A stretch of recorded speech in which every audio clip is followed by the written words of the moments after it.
போன வாரம் நம்ம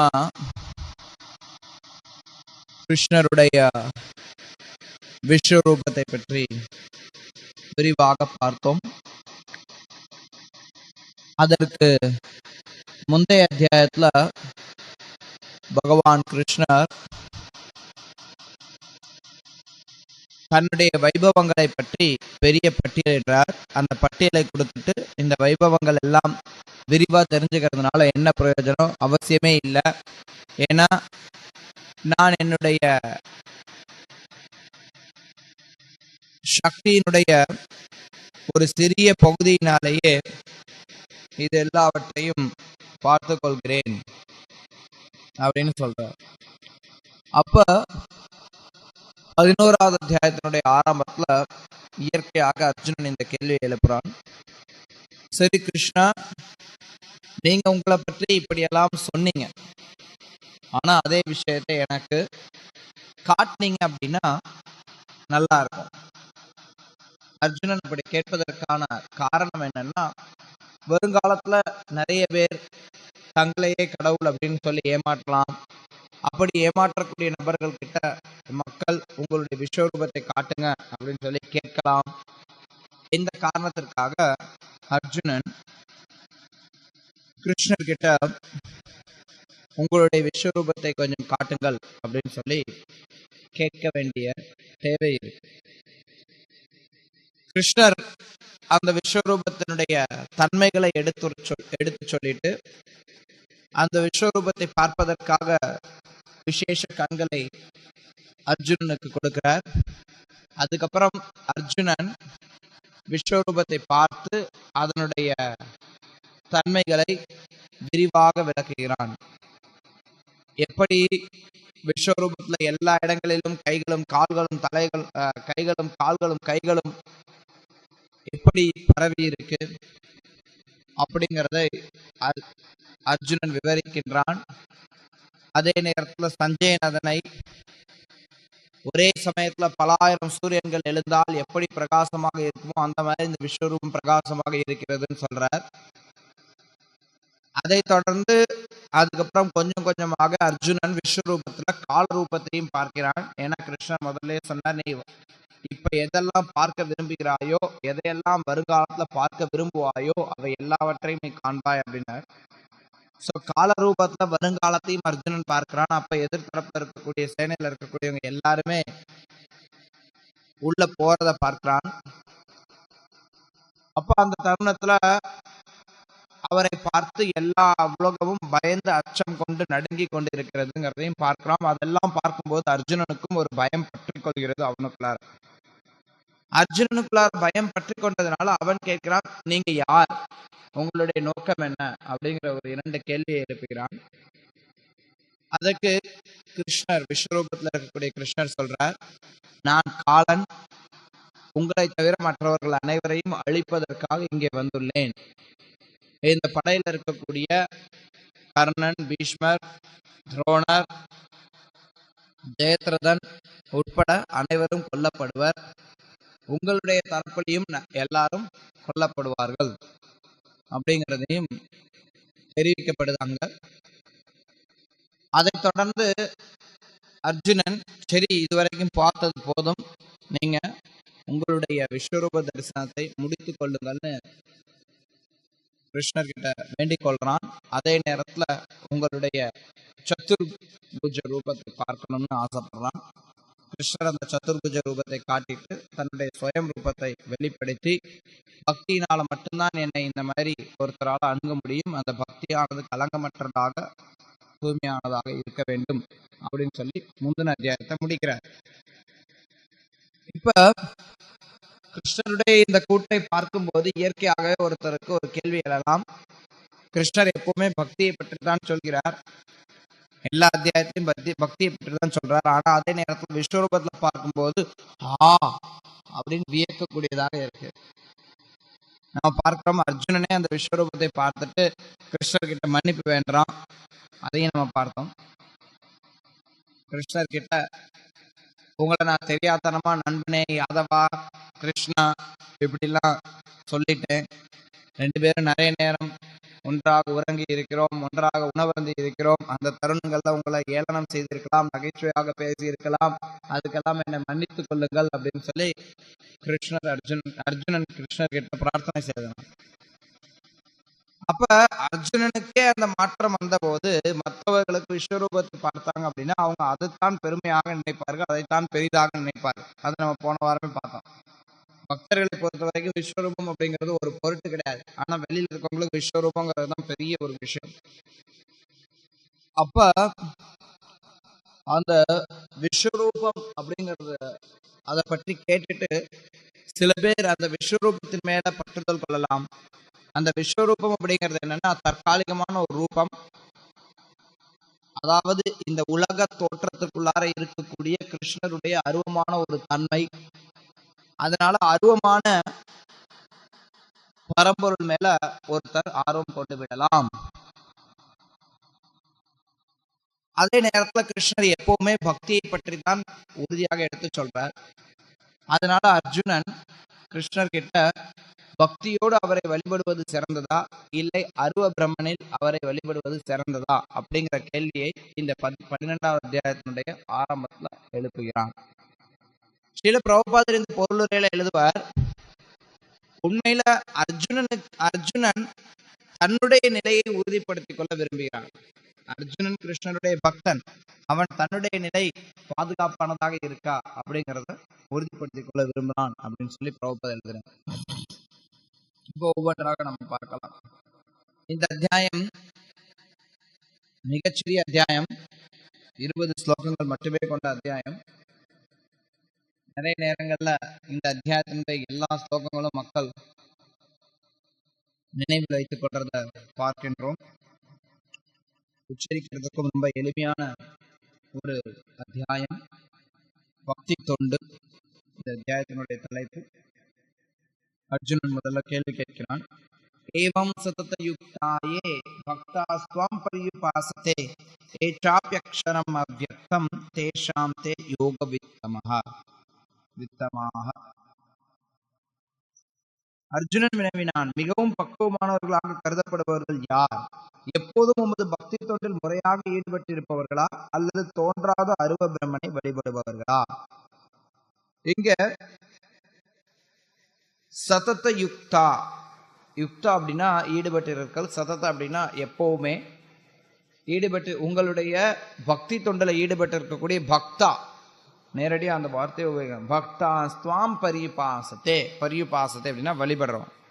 உங்களை வழிபட்டு கொண்டிருக்கக்கூடிய உங்களுடைய பக்தர்களா, எப்போதும் உங்களை வழிபட்டு கொண்டிருக்கக்கூடிய பக்தர்களா, இல்லை சாப் அக்ஷரம் அவ்யக்தம். அக்ஷரம் அப்படின்னா நம்மளுடைய எல்லைக்கு அப்பாற்பட்டது, அல்லது இங்கே பிரபுபாதர் எழுதுகிற புலன்களுக்கு அப்பாற்பட்ட. அவ்யக்தம் தோன்றாத அருவ பிரம்மன், அதை வழிபடக்கூடியவர்களா? அவர்களில் யார் வித்தமா, யார் மிக பக்குவமானவர்கள், யார் உயர்ந்தவர்கள் அப்படிங்கிற ஒரு முக்கியமான கேள்வியை எழுப்புகிறார். ஆன்மீகவாதிகள்ல பல வழிமுறைகள், பல நபர்கள் ஆன்மீகவாதிகள் அப்படிங்கிற பெயர்ல இருந்தால் கூட பொதுவாக 2 பிரிவுகளாக நம்ம பிரிக்கலாம். ஒன்று உருவவாதிகள், மற்றொன்று அருவவாதிகள். பகவானுக்கு உருவம் உண்டு அப்படிங்கிற எண்ணத்துல பகவானை ரூபத்தை கொண்டு வழிபடக்கூடியவர்கள் ஒரு பிரிவினர். மற்றொரு பிரிவினர் பகவானுக்கு ரூபம் கிடையாது, அவர் அருவமானவர் அப்படின்னு சொல்லி அவரை அருவமான தன்மையில வழிபடக்கூடியவர்கள் அருவவாதிகள். இப்படி இரு தரப்பினர் இருக்காங்க. இங்க அர்ஜுனன் இந்த கேள்வியை எழுப்புகிறான், இந்த இரு தரப்பினர்ல யார் சிறந்தவர்கள், யார் யோக வித்தமா அப்படிங்கிற ஒரு முக்கியமான கேள்வியை எழுப்புகிறான். இதற்கு பின்னாடி அர்ஜுனனுடைய சொந்த காரணமும் இருக்கு. ஏன்னா அர்ஜுனன் அருவ பிரம்மனில் மனதை நிலைநிறுத்தக்கூடியவன் அல்ல. அர்ஜுனன் தன்னுடைய மனதை கிருஷ்ணன் மேல பதிய வைத்தவன். அதனால அவன் தன்னுடைய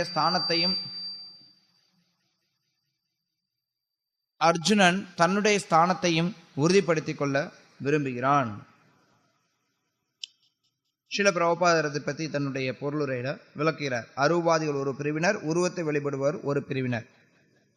அருவாதி தன்னை முற்றிலுமாக பகவானுடைய சேவையில ஈடுபடுத்துறான். உருவாதியும் தன்னை அந்த உருவாதி கிருஷ்ண பக்தன் எப்பவுமே கிருஷ்ணருடைய சேவையில தன்னை ஈடுபடுத்திக் கொள்கிறான்.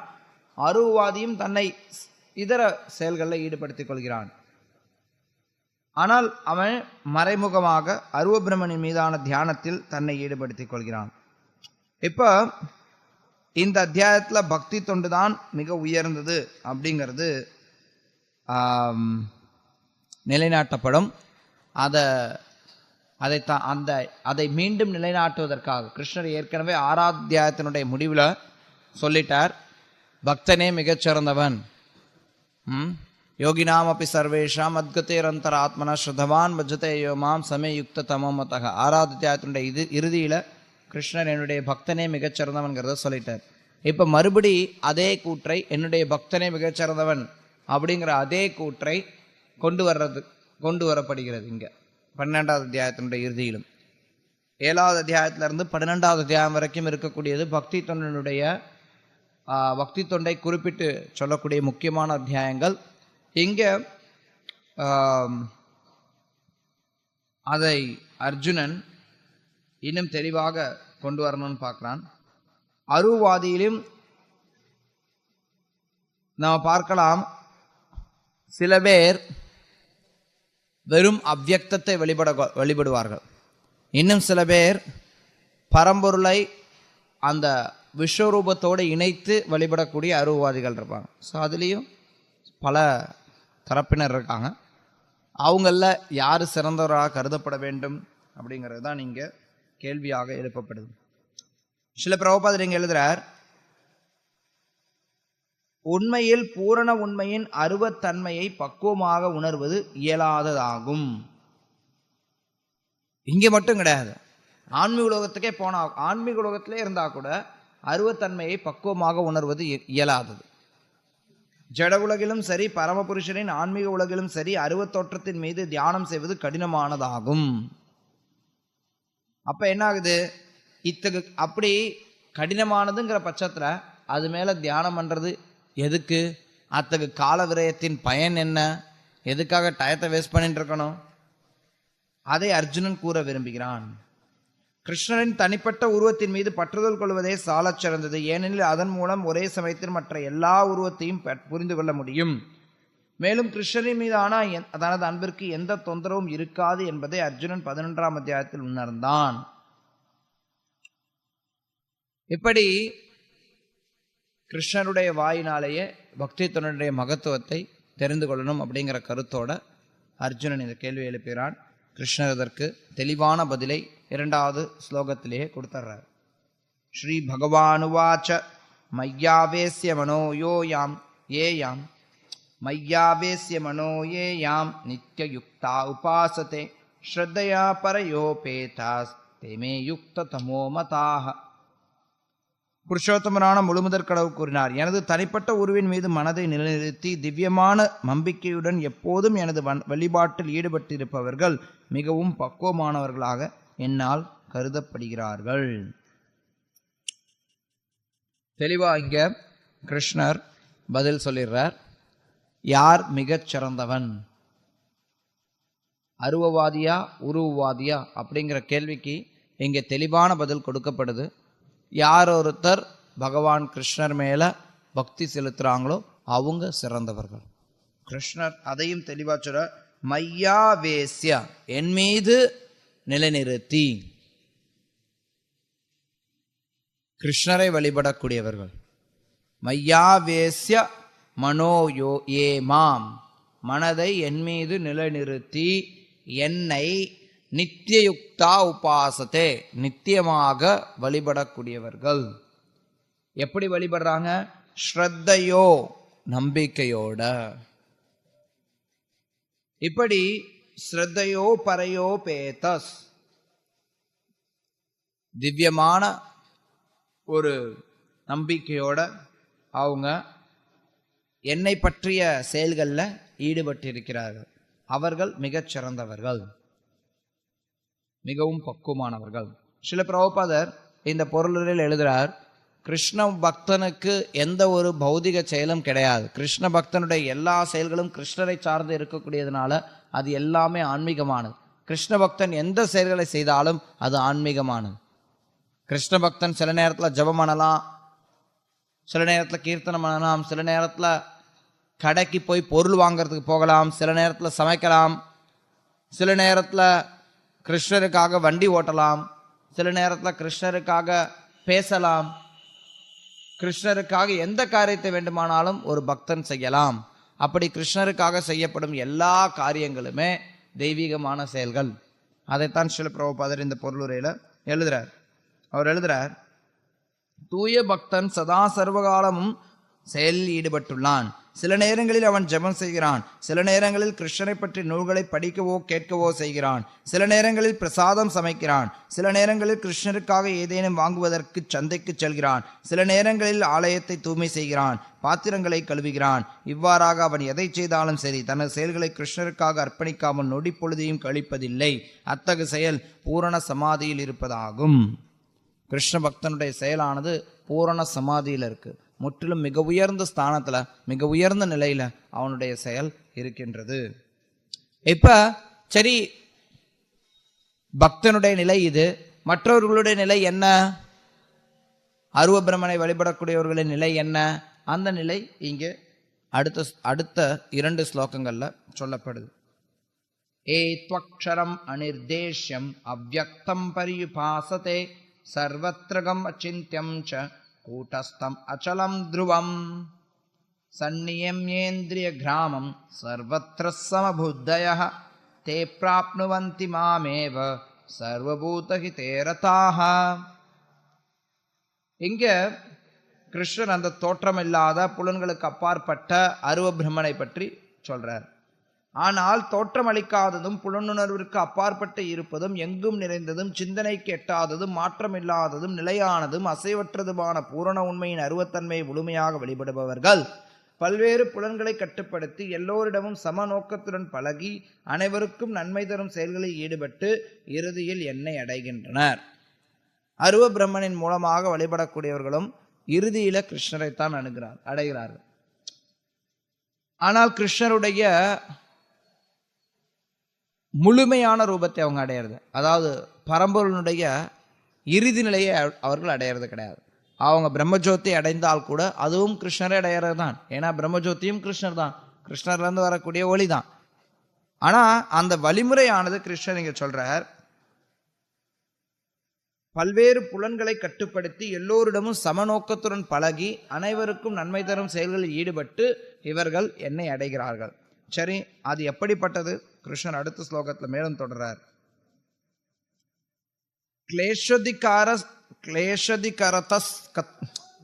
கிளேஷோதிகதரஸ்தேஷாம் அவ்யக்தா சக்தசேதசாம் அவ்யக்தோ ஹி கதிர் துக்கம் தேகவத்பிர் அவாப்யதே.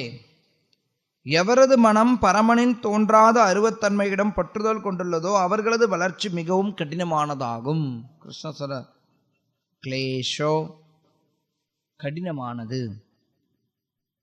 அவ்வழியில் முன்னேற்றம் காண்பது உடலை உடையவர்களுக்கு எப்போதும் சிரமமானதாகும். இது மிகவும் கடினமானது. இந்த 2 ஸ்லோகத்திலையும் இந்த கருத்தை கிருஷ்ணர் வெளிப்படுத்துறார். அதான் முந்தின படிச்ச 2, இது 1, 3 ஸ்லோகங்கள். அருவ பிரம்மனை வழிபடுபவர்களுடைய நிலை என்னங்கிறது. அதாவது அருவ பிரம்மனை வழிபடுபவர்கள் இறுதியில் அவங்களும் கிருஷ்ணரை அடைகிறார்கள். அதாவது அருவ பிரம்மன் நுழைகிறாங்க. இல்லை, இன்னொரு விதத்தில் அவங்களுக்கு பக்தர்களுடைய சங்கம் கிடைச்சி அதிர்ஷ்டசாலிகளாக இருந்தார்கள் அப்படின்னா அவங்க ஞான யோகத்திலிருந்து உயர்வு பெற்று பக்தி யோகத்தினுடைய தளத்திற்கும் வர முடியும். அதுவும் சாத்தியம். எப்படி பார்த்தாலும் அவர்களுடைய வழிமுறையானது மிகவும் கடினமானது. ஸ்ரீல பிரபுபாதர் எழுதுறார், பரமபுருஷ பகவானை நேரடியாக வழிபடுறது அப்படிங்கிறது ரொம்ப எளிமையானது. ஆனால் அதை விட்டுட்டு மறைமுகமான வழிமுறையில் அடைய இருப்பவர்களும் அவர்களும் இறுதியில் கிருஷ்ணரை அடையலாம், பக்தர்களுடைய சங்கம் கிடைச்சது அப்படின்னா. பிரபுபாதர் கீதையிலிருந்து இன்னொரு இடத்துல இருந்து மேற்கோள் காட்டுறார், பகுனாம் ஜன்மனாம் அந்தே ஞானவான் மாம் பிரபத்தியத்தே வாசுதேவம் சர்வமிதி. வாசுதேவன் தான் எல்லாம் அப்படிங்கிறத ஒருத்தன் உணர்ந்து கொண்டு வாசுதேவன் கிட்ட சரணடைகிறான். எப்ப பற்பல பிறவிகள் கடந்து அவன் ஞானியாக இருக்கும் பட்சத்தில். அதாவது ஒரு ஞானி பற்பல பிறவிகள் கடந்ததுக்கு பிறகு கிருஷ்ணர்கிட்ட முழுமையாக சரணடைகிறான், ஒரு பக்தனாகிறான். அப்படி பக்தனாவதன் மூலமாக அவன் கிருஷ்ணரை அடைகிறான். அந்த ரீதியில அவசியமாகுது. அப்படி அந்த பயிற்சியில ஈடுபட்டு இருக்கும்போது புலன்களை கட்டுப்படுத்தணும், எல்லோருக்கும் தொண்டு செய்யணும், மற்ற உயிர்வாளிகளுக்கும் நன்மை தரும் செயல்களில் ஈடுபட வேண்டும். ஒருவன் கிருஷ்ணரை அணுக வேண்டும் என்பதையும் அவ்வாறு இல்லாவழில் பக்குவமான உணர்வு சாத்தியமல்ல என்பதையும் இதிலிருந்து யூகிக்க முடியும். அதாவது கிருஷ்ணர் சொல்றார், இறுதியில என்கிட்ட தான் அவன் வந்தாகணும். அவன் எந்த பயிற்சி மேற்கொண்டாலும் கடைசியில் என்கிட்ட தான் வரணும். அப்படி என்கிட்ட தான் வரணுங்கிற பட்சத்தில் ஏன் இந்த மாதிரி சுற்றி வளைச்சான் அப்படி இப்படி பண்ணிட்டு இருக்கணும்? நேரடியாக என்கிட்ட வரலாமே, நேரடியாக எனக்கு பக்தி பண்ணலாமே, எல்லாம் முடிஞ்சு போயிடுமே. அதைத்தான் முன்னையும் சொன்னார் கிருஷ்ணர். எவ்வளவோ கஷ்டப்பட்டு, எவ்வளவோ பிறவிகள் கஷ்டப்பட்டு ஞானத்தை பயிற்சி செய்து கடைசியில் என்கிட்ட வர்றதுக்கு அப்படி வந்தால் கூட அந்த கலங்கங்கள்லாம் இருக்கும். அதுக்கு பதிலில் ஒருத்தர் இயற்கையாக ஆரம்பத்திலேயே கிருஷ்ண பக்தி அப்படிங்கிற உயர்ந்த ஒரு பொக்கிஷத்தை எடுத்துக்கொள்ளலாம். இப்ப ஸ்ரீல பிரபுபாதர் இந்த 5வது ஸ்லோகத்தினுடைய பொருளுரையில எப்படி பக்தி அப்படிங்கிறது மிக எளிமையானது, ஆனா அதே சமயத்துல இந்த யோக பயிற்சி அப்படிங்கிறது ரொம்ப கடினமானது அப்படிங்கிறத நடைமுறையில பல உதாரணங்களை கொண்டு விளக்குறார். பிரபுபாதர் இங்க எழுதுறார், ஞான யோக முறை இறுதியில் அதே இலக்கிற்குத்தான் ஒருவனை கொண்டு வரும் என்ற போதிலும் அது மிகவும் கடினமான முறையாகும். ஆனால் முழுமுதற் கடவுளின் நேரடி தொண்டில் ஈடுபடும் பக்தி யோக பாதை உடலுடைய ஆத்மாவிற்கு மிகவும் இயற்கையானதும் எளிமையானதுமாகும். ஏன்னா நம்ம நீண்ட காலமா இந்த உடல் அப்படிங்கிற ரீதியிலேயே செயல்பட்டு இருக்கோம். திடீர்னு நம்ம உடல் அல்ல அப்படிங்கிற ரீதியில செயல்படணும் அப்படின்னா அது மிகவும் கடினமானது. ஏட்டளவுல நம்ம தெரிந்து கொள்ளலாம், நடைமுறையில் அதை கொண்டு வந்து ஞான யோக பயிற்சியை மேற்கொள்றது அப்படிங்கிறது அவ்வளவு எளிதான விஷயம் கிடையாது. ஆனா அதே நேரத்துல நம்ம உடலை பற்றிய உணர்வுகள் நம்ம கிட்ட இருந்தால் கூட நம்ம பகவானை விக்கிரகத்தை வைத்து வழிபடுகிறோம். அப்ப பகவானோட நம்மளால தொடர்பு கொள்ள முடியுது. இது ஸ்ரீல பிரபுபாதர் குறிப்பிடுறார். இது சகுன வழிபாடு, பரமனை குணங்களுடன் வழிபடுதல் அப்படிங்கிறது இது சொல்லப்படுது. நிர்குண வழிபாட்டும் சாஸ்திரங்கள்ல இருக்கு. சகுன வழிபாடு, நிர்குண வழிபாடுன்னு 2 விதமான வழிபாடுகள் இருக்கு. அதாவது இந்த அருவாதிகள் என்ன நினைக்கிறாங்கன்னா, பகவான் இறுதியில நிர்குணமானவர், அதனால சகுன வழிபாடு அப்படிங்கிறது ஆரம்ப நிலையில இருக்கிறவங்களுக்கு அப்படின்னு நினைக்கிறாங்க. ஆனா அது அப்படி கிடையாது. சகுன வழிபாட்டினுடைய தன்மை எப்படின்னா, ஆரம்ப நிலையில இருக்கிறவங்களும் இதுல பங்கு கொள்ளலாம். சில நேரத்துல மக்கள் இந்த விஷயத்த புரிஞ்சுக்க மாட்டாங்க, அது கஷ்டமானது. இங்க கூட கிருஷ்ணர் சொல்றார், உடலை உடையவர்களுக்கு அது கடினமானது.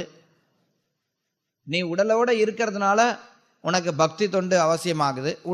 உடல் உணர்விற்கு அப்பாற்பட்டவனா நீ மாறிட்ட அப்படின்னா உனக்கு பக்தி தொண்டு அவசியம் இல்லை அப்படின்னு சில பேர் நினைக்கிறது உண்டு.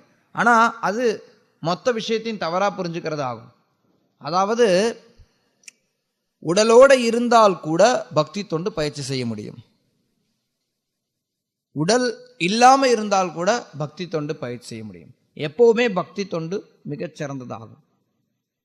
சில விஷயம் எளிமையானதாக இருக்கு, யார் வேண்டுமானாலும் உண்ணலாம் அப்படிங்கிறதுக்காக அது எந்த விதத்திலையும்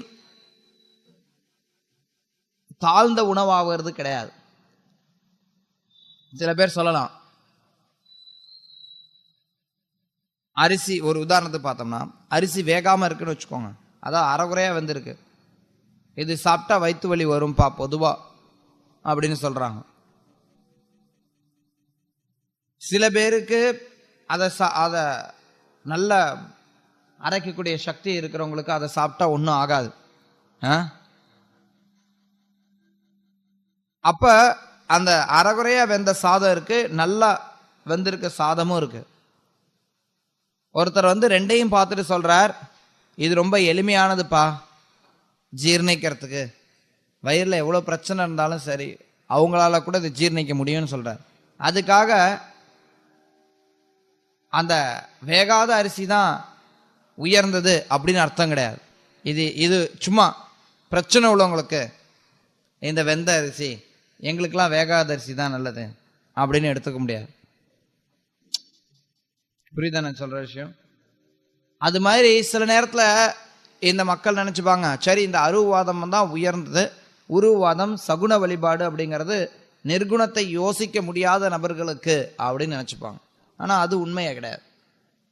பகவான் குணங்களோடு இருக்கக்கூடியவர், எல்லா குணங்களும் பொருந்தியவர். அவர் எல்லா குணங்களும் அற்புதமான தன்மைகளோட அவர்கிட்ட அற்புதமான விதத்தில் வெளிப்படுது. அத்தகைய பகவானை நிர்குணமானவராக நம்ம சொல்ல முடியாது. நிர்குண வழிபாடுங்கிறது ஒரு நிலை.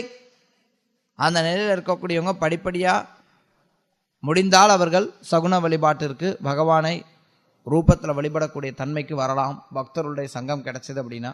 ஆனால் சில நேரத்தில் அவங்க அந்த அருவ பிரம்ம ஜோதியிலேயே இருந்து விடலாம். சில பிரபுபாதர் நீங்க தொடர்ந்து எழுதுறார், ஆலயத்திற்குள் விக்கிரகத்தை வழிபடுதல் சகுன வழிபாடாகும். ஏனெனில் பகவான் பௌதிக குணங்களின் மூலம் அங்கே தோற்றமளிக்கிறார். கல், மரம் அல்லது ஓவியம் போன்ற பௌதிக குணங்களின் மூலம் தோற்றமளிக்கும் போதிலும் பகவானின் ரூபம் உண்மையில் பௌதிகமானதல்ல.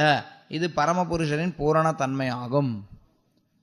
கிருஷ்ணர் அருவமாக இருந்தாலும் சரி, அதாவது அவர் அருவமாகுங்க, கிருஷ்ணர் தான் சாக்ஷாத் இந்த உலகத்திற்கு இறங்கி வரும்போதும் சரி, அதே பகவான் விக்கிரக ரூபத்தில் இந்த உலகத்தில் இறங்கி வரும்போதும் சரி, ரெண்டுத்துக்கும் எந்த வேறுபாடும் இருக்கிறது இல்லை. ஒரு விதத்தில் பார்த்தோம் அப்படின்னா விக்கிரகமானது பௌதிக பொருட்களால் செய்யப்பட்டிருக்கு. பகவான் வரும்போது அவர் சாக்ஷாத் சச்சிதானந்த ரூபத்தோடு வரார். பௌதீக பொருட்களால் செய்யப்பட்டிருக்கலாம். பிரபுபாதங்களை கல், மரம், உலோகம் அல்லது ஓவியத்தினால கூட பகவானுடைய விக்கிரகங்கள் வழிபடப்படலாம், பகவானுடைய ரூபங்களானது வழிபடப்படலாம். அப்படிப்பட்ட ரூபத்திற்கும் பகவானுக்கும் எந்த வேற்றுமையும் கிடையாது. ஏன்னா பகவான் பூர்ணமானவர். அவரால் எந்த உருவத்தில் அவர் இருந்தாலும் அந்த உருவம் ஆன்மீகமானதாக செயல்படக்கூடிய தன்மை கொண்டது பகவான், தன்மை கொண்டவர் பகவான். அவர் எந்த உருவத்தை எடுத்தாலும் அந்த உருவத்தை அவர் அந்த உருவத்தில் அவதரிக்கிறதுனால பூர்ணமானவராக அந்த ரூபமும் பூர்ணமானதாக மாற்றம் பெறுகிறது, ஆன்மீகமானதாக மாற்றம் பெறுகிறது. சில பிரபுபாதர் இங்க அச்சா விக்கிரகம் அப்படிங்கிறதனுடைய தன்மையை பற்றி எடுத்துரைக்கிறார். ஒரு போஸ்ட் ஆஃபீஸில் ஒரு போஸ்ட் பாக்ஸ் வைக்கிறாங்க. அந்த பாக்ஸில் கொண்டு போய் நம்ம ஏதாவது கடிதத்தை போட்டோம் அப்படின்னா அது போகிற இடத்துக்கு போய் சேரும். ஆனால் அதே நேரத்தில் எங்கேயாவது யாராவது சிகப்பு கலரில் ஒரு பொட்டியை வச்சுட்டு அதில் தபால் பெட்டின்னு எழுதியிருந்தால் கூட அதில் போட்டோம்னா அது போய் சேராது. ஏன்னா அது அரசாங்கத்தினால அங்கீகரிக்கப்பட்டது கிடையாது. அதே மாதிரி விக்கிரக வழிபாடு அப்படிங்கிறது குருவினால் அங்கீகரிக்கப்பட்டதாக இருக்கணும். விக்கிரக வழிபாடு அப்படிங்கிறது முறையாக செய்யப்பட வேண்டும். அப்படி இல்லைன்னா அந்த விக்கிரக வழிபாட்டில் பலன் இருக்காது. விக்கிரக வழிபாடு ஆனது கிருஷ்ணரை அடையிறதுக்கு உதவாது. சில நேரத்தில் என்ன பண்ணுவாங்கன்னா, மக்கள் சும்மா கடைக்கு போனோம், கடத்தெருவுக்கு போனோம், பொம்மை வாங்கிட்டு வந்தோங்கிற மாதிரி, நாங்கள் விருந்தாவனத்துக்கு போனோம், மாயாப்பூருக்கு போனோம், இந்த விக்கிரகம்லாம் வாங்கிட்டு வந்தோம் அப்படின்னு சொல்லிட்டு வீட்டில் கொண்டு வந்து விக்கிரகத்தை வச்சுப்பாங்க. அந்த மாதிரி விக்கிரகத்தை வச்சுக்கிறதுனால உண்மையில் முழு பலனை அடைய முடியாது. ஏதோ கொஞ்சம் பலனை அடையலாம், ஆனால் அது பரிந்துரைக்கப்படுறது கிடையாது. ஏன்னா அதில் நிறைய அபராதங்கள் இழைக்கப்படுறதுக்கு நிறைய வாய்ப்புகள் இருக்குது. ஒரு விக்கிரக வழிபாடு அப்படிங்கிறது குருவினால் அங்கீகரிக்கப்பட்டதாக இருக்க வேண்டும். அப்படிப்பட்ட அர்ச்சா விக்கிரகத்தின் மூலம் பகவான் தன்னுடைய பக்தனிடமிருந்து சேவையை ஏற்றுக்கொள்கிறார். இதனால பக்தனுக்கு எந்த விதத்திலையும் பகவானை அணுகிறதுல சிரமமே கிடையாது. எப்படி வேண்டுமானாலும் பகவானை விக்கிரகத்தின் மூலமாக அணுகிறான், புத்தகத்தின் மூலமாக அணுகிறான், சேவையின் மூலமாக அணுகிறான். எல்லா ரீதியிலையும் பக்தன் செய்யக்கூடிய எல்லா செயல்களும் பகவானை சார்ந்ததாகவே இருக்கு, பகவானை சுற்றியே இருக்கிறது. அதனால எந்த ஒரு சிக்கலும் பக்தனுக்கு கிடையாது. சில பிரபுபாதர் எழுதுறார், அருவத்தன்மையை பின்பற்றுவது அருவத்தன்மையை பின்பற்றுபவர்களது வழி மிகவும் சிரமமானதாகும். அத்தகையோர் உபனிஷத்துகள் போன்ற வேத இலக்கியங்களின் மூலமாக பரமனின் தோன்றாத தன்மையினை புரிந்து கொள்ள வேண்டும். வேத மொழியினை கற்று எல்லையற்ற உணர்வுகளை புரிந்து கொள்ள வேண்டும். மேலும் இவை அனைத்தையும் உணரவும் வேண்டும். இது சாதாரண மனிதனுக்கு அவ்வளவு சுலபமானது அல்ல. மாறாக கிருஷ்ண உணர்வில் இருப்பவன் அங்கீகரிக்கப்பட்ட ஆன்மீக குருவின் வழிகாட்டுதலை பின்பற்றுதல், விக்கிரகத்தினை நெறிப்படி வழிபடுதல், இறைவனது பெருமைகளை கேட்டல், இறைவனுக்கு படைக்கப்பட்ட உணவுப் பொருட்களை பிரசாதமாக உண்ணுதல் போன்ற எளிமையான வழிமுறைகளின் மூலம் பக்தி தொண்டில் ஈடுபட்டு பரமபுருஷரை மிகவும் சுலபமாக உணர்ந்து கொள்கிறான். அதே நேரத்தில் கிருஷ்ண பக்தன் சுலபமாக பயிற்சி செய்கிறான் அப்படிங்கிறது ஒரு பக்கம் இருந்தாலும், கிருஷ்ண பக்தனுக்கு அவனுடைய வெற்றியானது உறுதிப்படுத்தப்படுகிறது. இப்படி அருவாதிகள் கஷ்டப்பட்டு ஒரு செயலை செய்தால் கூட அவர்களுடைய வெற்றிங்கிறது உறுதிப்படுத்துறது கிடையாது. அவங்க நிச்சயமா இந்த பரம்பொருளை அடையக்கூடிய தங்களுடைய நோக்கத்தில் வெற்றி பெறுவார்கள் அப்படின்னு நம்மளால சொல்ல முடியாது. அதுதான் இங்க ஸ்ரீல பிரபுபாதர் அடுத்து எழுதுறார். இறுதியில் பூரண உண்மையை உணராமல் போகலாம் என்னும் அபாயம் இருக்கும் போதிலும் மிகவும் கடினமான பாதையினை அவசியமின்றி இவர்கள் பின்பற்றுகின்றனர் என்பதில் எவ்வித ஐயமும் இல்லை. பின்பற்றதுல எந்த ஒரு அவசியமும் கிடையாது, ஆனா பின்பற்றி கொண்டிருக்கிறார். ஆனா பக்தர்களுக்கு இத்தகைய அபாயங்கள் எதுவுமே கிடையாது.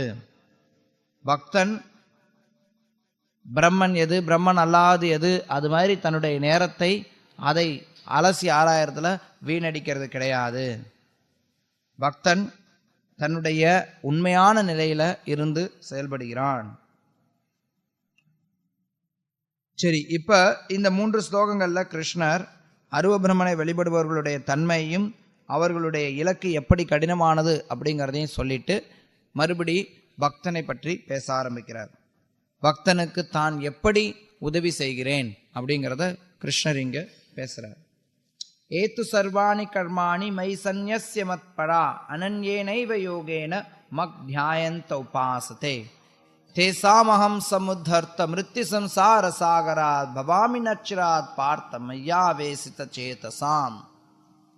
ஆனால் தங்களது எல்லா செயல்களையும் எனக்காக துறந்து பிறளாமல் என் மீது பக்தி செலுத்தி எனது பக்தி தொண்டில் ஈடுபட்டு எப்போதும் என் மீது தியானம் செய்து தங்களது மனங்களை என்னில் நிறுத்தி எவரெல்லாம் என்னை வழிபடுகிறார்களோ பிரித்தாவின் மகனே, அவர்களை பிறப்பு இறப்பு என்னும் கடலிலிருந்து உடனடியாக காப்பாற்றுபவனாக நான் இருக்கிறேன்.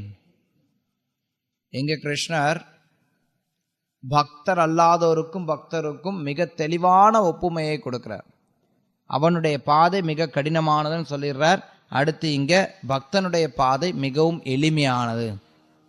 ஏன் எளிமையானதாக மாறுகிறது அப்படின்னா, அவனை பிறப்பு இறப்புங்கிற கடலில் இருந்து காப்பாற்றுபவனாக நானே இருக்கிறேன்கிறார் கிருஷ்ணர். நாம் பார்த்துருக்கிறோம், இந்த பகவத்கீதையில ஒரு படம் இருக்கிறது. ஒரு பக்தன் கடல்ல தத்தளித்து கொண்டிருக்கிறான்.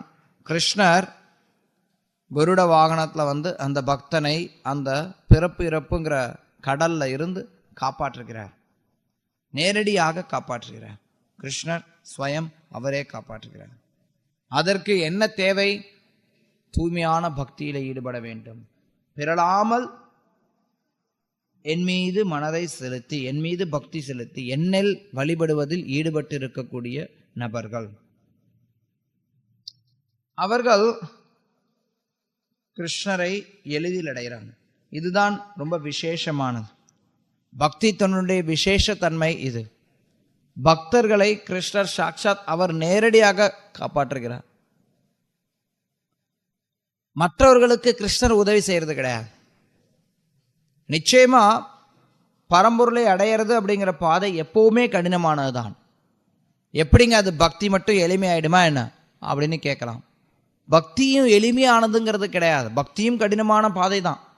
ஆனால் அது ஏன் எளிமையாகுது அப்படின்னா, அதற்கான காரணம் பகவான் அந்த பக்தன் மேலே திருப்தியுற்று அவரே உதவி பண்ணுறார். அவரே உதவி பண்ணுறதுனால அந்த வழிமுறையானது மிகவும் எளிமையானதுன்னு சொல்லப்படுது. எந்த வழிமுறையும் அவ்வளவு எளிமையானது கிடையாது. ஆனால் இந்த வழிமுறையில் ஈடுபட்டு இருக்கக்கூடியவர்களுக்கு கிருஷ்ணர் சாக்ஷாத் அவரே உதவி செய்கிறார். அதனால இந்த வழிமுறை ரொம்ப எளிமையானதாக கருதப்படுகிறது. ஸ்ரீல பிரபுபாதர் இங்க எப்படி இந்த வழிமுறை ரொம்ப சுலபமானது. ஒருத்தர் எந்த கடமையில எந்த காரியத்தில் ஈடுபட்டு இருக்கவராக இருந்தாலும் அவர்கள் ஹரே கிருஷ்ண கிருஷ்ண கிருஷ்ண ஹரே ஹரே, ஹரே ராம ராம ராம ஹரே ஹரே என்று கீர்த்தனத்தில் ஈடுபடலாம். இப்படி கீர்த்தனத்தில் ஈடுபடும் போது பகவான் அதனால கவரப்படுறார். ஒருத்தர் எந்த காரியத்தை செஞ்சாலும் அது பகவானை கவர்றது கிடையாது. ஆனால் யாராவது அவருடைய பேரை சொன்னாங்க அப்படின்னா அது உடனே அவரை கவரக்கூடியதாக அமைகிறது. கிருஷ்ணர் தன்னுடைய பெயர் உச்சரிக்கப்படுறத ரொம்ப விரும்புகிறார்.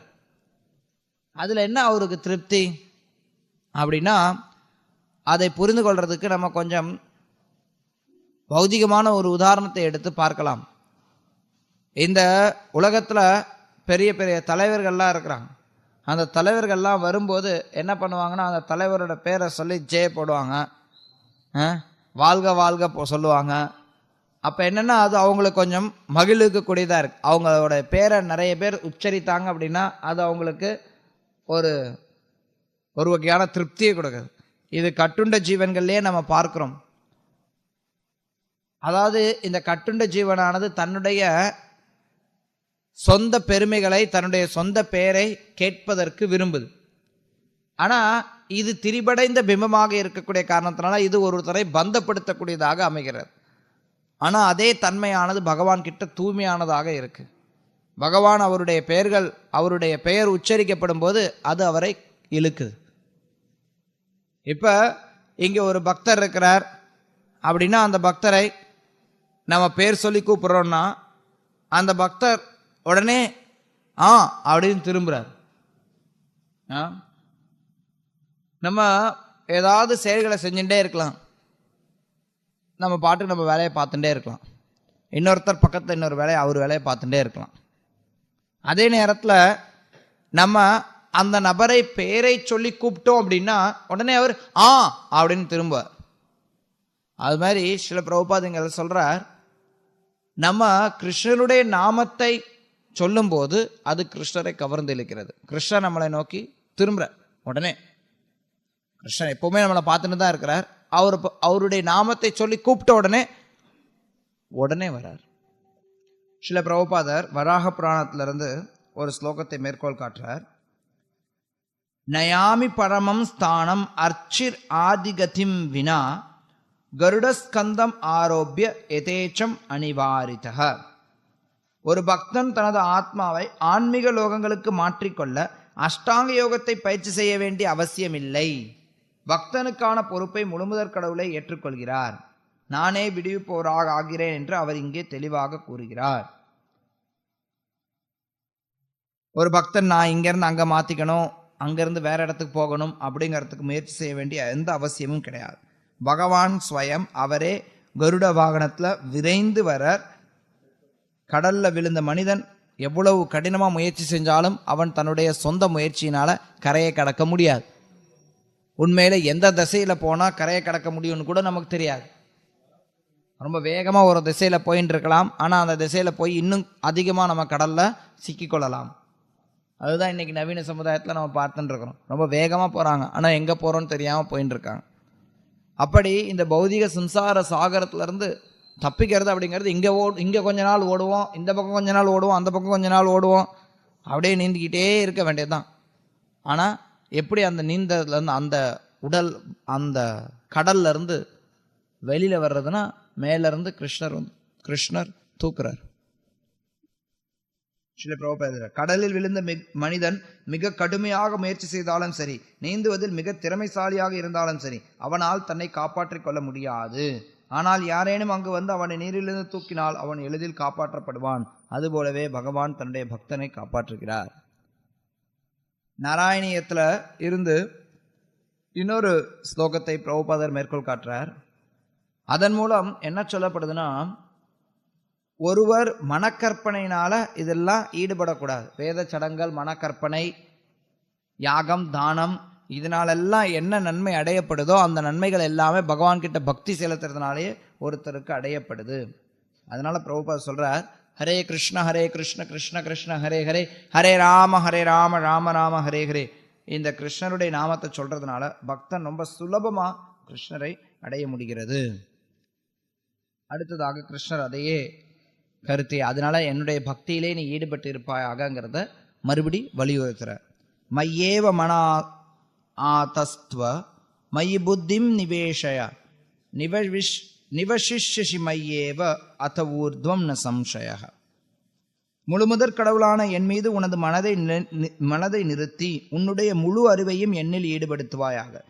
இவ்வாறு நீ எப்போதும் என்னிலேயே வாழ்வாய் என்பதில் ஐயமில்லை. கிருஷ்ண பக்தன் தன்னுடைய அறிவை, மனதை, எல்லாவற்றையும் கிருஷ்ணரை நிலைநிறுத்துகிறான். அப்படி நிலைநிறுத்தும் போது எப்போதும் கிருஷ்ணரிலேயே அவன் வாழ்கிறான். பிரபுபாதர் சொல்றார், பக்தன் ஹரே கிருஷ்ண ஜபம் செய்யும் போது கிருஷ்ணரும் அவரது அந்தரங்க சக்தியும் அவனது நாவில் நடனமாடுகின்றனர். அவன் கிருஷ்ணருக்கு உணவு படைக்கும் போது கிருஷ்ணன் அந்த உணவுப் பொருட்களை நேரடியாக ஏற்றுக்கொள்கிறார். மேலும் அவரது பிரசாதத்தை உண்ணும் பக்தன் கிருஷ்ணமயமாகிறான். கிருஷ்ணருக்கு தொண்டு செய்யும் இந்த வழிமுறை கீதையிலும் இதர வேத இலக்கியங்களிலும் பரிந்துரைக்கப்பட்டுள்ளது. இருப்பினும் இத்தகு தொண்டில் ஈடுபடாதவனால் அஃது எவ்வாறு சாத்தியம் என்பதை புரிந்து கொள்ள இயலாது. கிருஷ்ண பக்தியினுடைய தன்மை அதுதான். பக்தி தொண்டில் ஈடுபடும் போதுதான் அந்த நபருக்கு அதனுடைய சுவை தெரியும். இல்லைன்னா அது எப்படிங்க? அது வெறும்ன பிரசாதம் சாப்பிட்றது, கிருஷ்ணருக்கு சும்மா நைவேத்தியம் பண்றீங்க, அவருடைய பேரை சொல்றீங்க, இதனால எப்படி நீங்க ஆன்மீக முன்னேற்றத்தை அடைய முடியும்? செய்து பாருங்கள், தெரியும். நம்ம ஒவ்வொருத்தரும் நடைமுறையில் பார்க்கிறோம். எப்படியோ இருந்த நம்ம இப்ப ஓரளவுக்கு இன்னும் கிருஷ்ண பக்தியில நீண்ட தூரம் நம்ம போக வேண்டிய பாதை இருந்தாலும் நம்ம எந்த பாதையில எந்த நிலையில இருக்கிறோமோ அந்த நிலையில இருந்து நம்ம பார்க்கலாம் நம்ம நீண்ட தூரம் வந்திருக்கிறோங்கிறது. எப்படி நம்மளால இவ்வளவு தூரம் இவ்வளவு காரியங்களை நம்மளால செய்ய முடிந்தது அப்படின்னா இந்த எளிமையான வழிமுறை கிருஷ்ணர் சாக்ஷாத் அவரே உதவி பண்றார். இதை நம்ம தெரிந்து கொள்றோம். இப்ப இந்த 8வது ஸ்லோகத்துல கிருஷ்ணர் சொல்றார், எப்போதும் உன்னுடைய முழு அறிவையும் என்னில் ஈடுபடுத்துவாயாகங்கிறார். சரி, அப்ப முழு அறிவையும் முழு மனதையும் கிருஷ்ணர்ல ஒருத்தரால நிலைநிறுத்த முடியல அப்படின்னா அவங்க என்ன செய்யலாம்? கிருஷ்ணர் அடுத்த ஸ்லோகத்தை சொல்ற, சாதன பக்தியில ஈடுபடலாம்.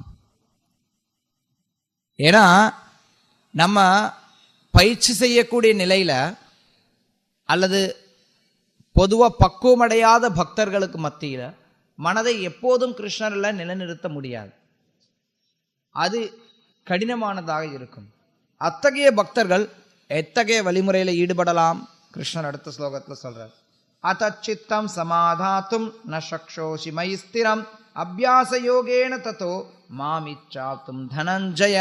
அபியாச யோக பயிற்சி, அதே விஷயத்தை ஒருத்தர் பயிற்சி பண்ணலாம் அல்லது சாதன பக்தியில ஈடுபடலாம்.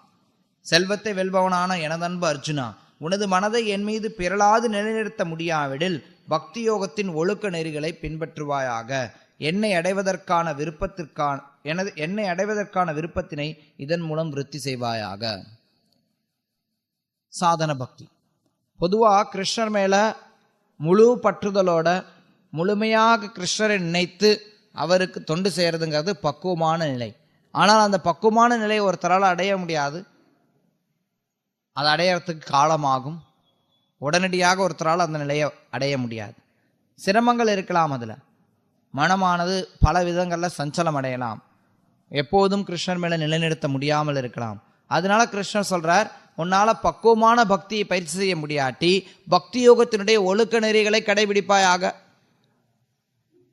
நம்மளால ஹரே கிருஷ்ண கிருஷ்ண கிருஷ்ண ஹரே ஹரே ஹரே ராம ராம ராம ஹரே ஹரே அப்படின்னு பிரேமையோட உச்சரிக்க முடியாட்டி ஒழுக்க நெறிகளின்படி ஹரே கிருஷ்ண கிருஷ்ண கிருஷ்ண ஹரே ஹரே ஹரே ராம ராம ராம ஹரே ஹரே அப்படிங்கிறத ஜெபமாலையை வச்சு ஒரு நாளைக்கு குறிப்பிட்ட எண்ணிக்கையில ஜெபம் செய்யுங்கிற.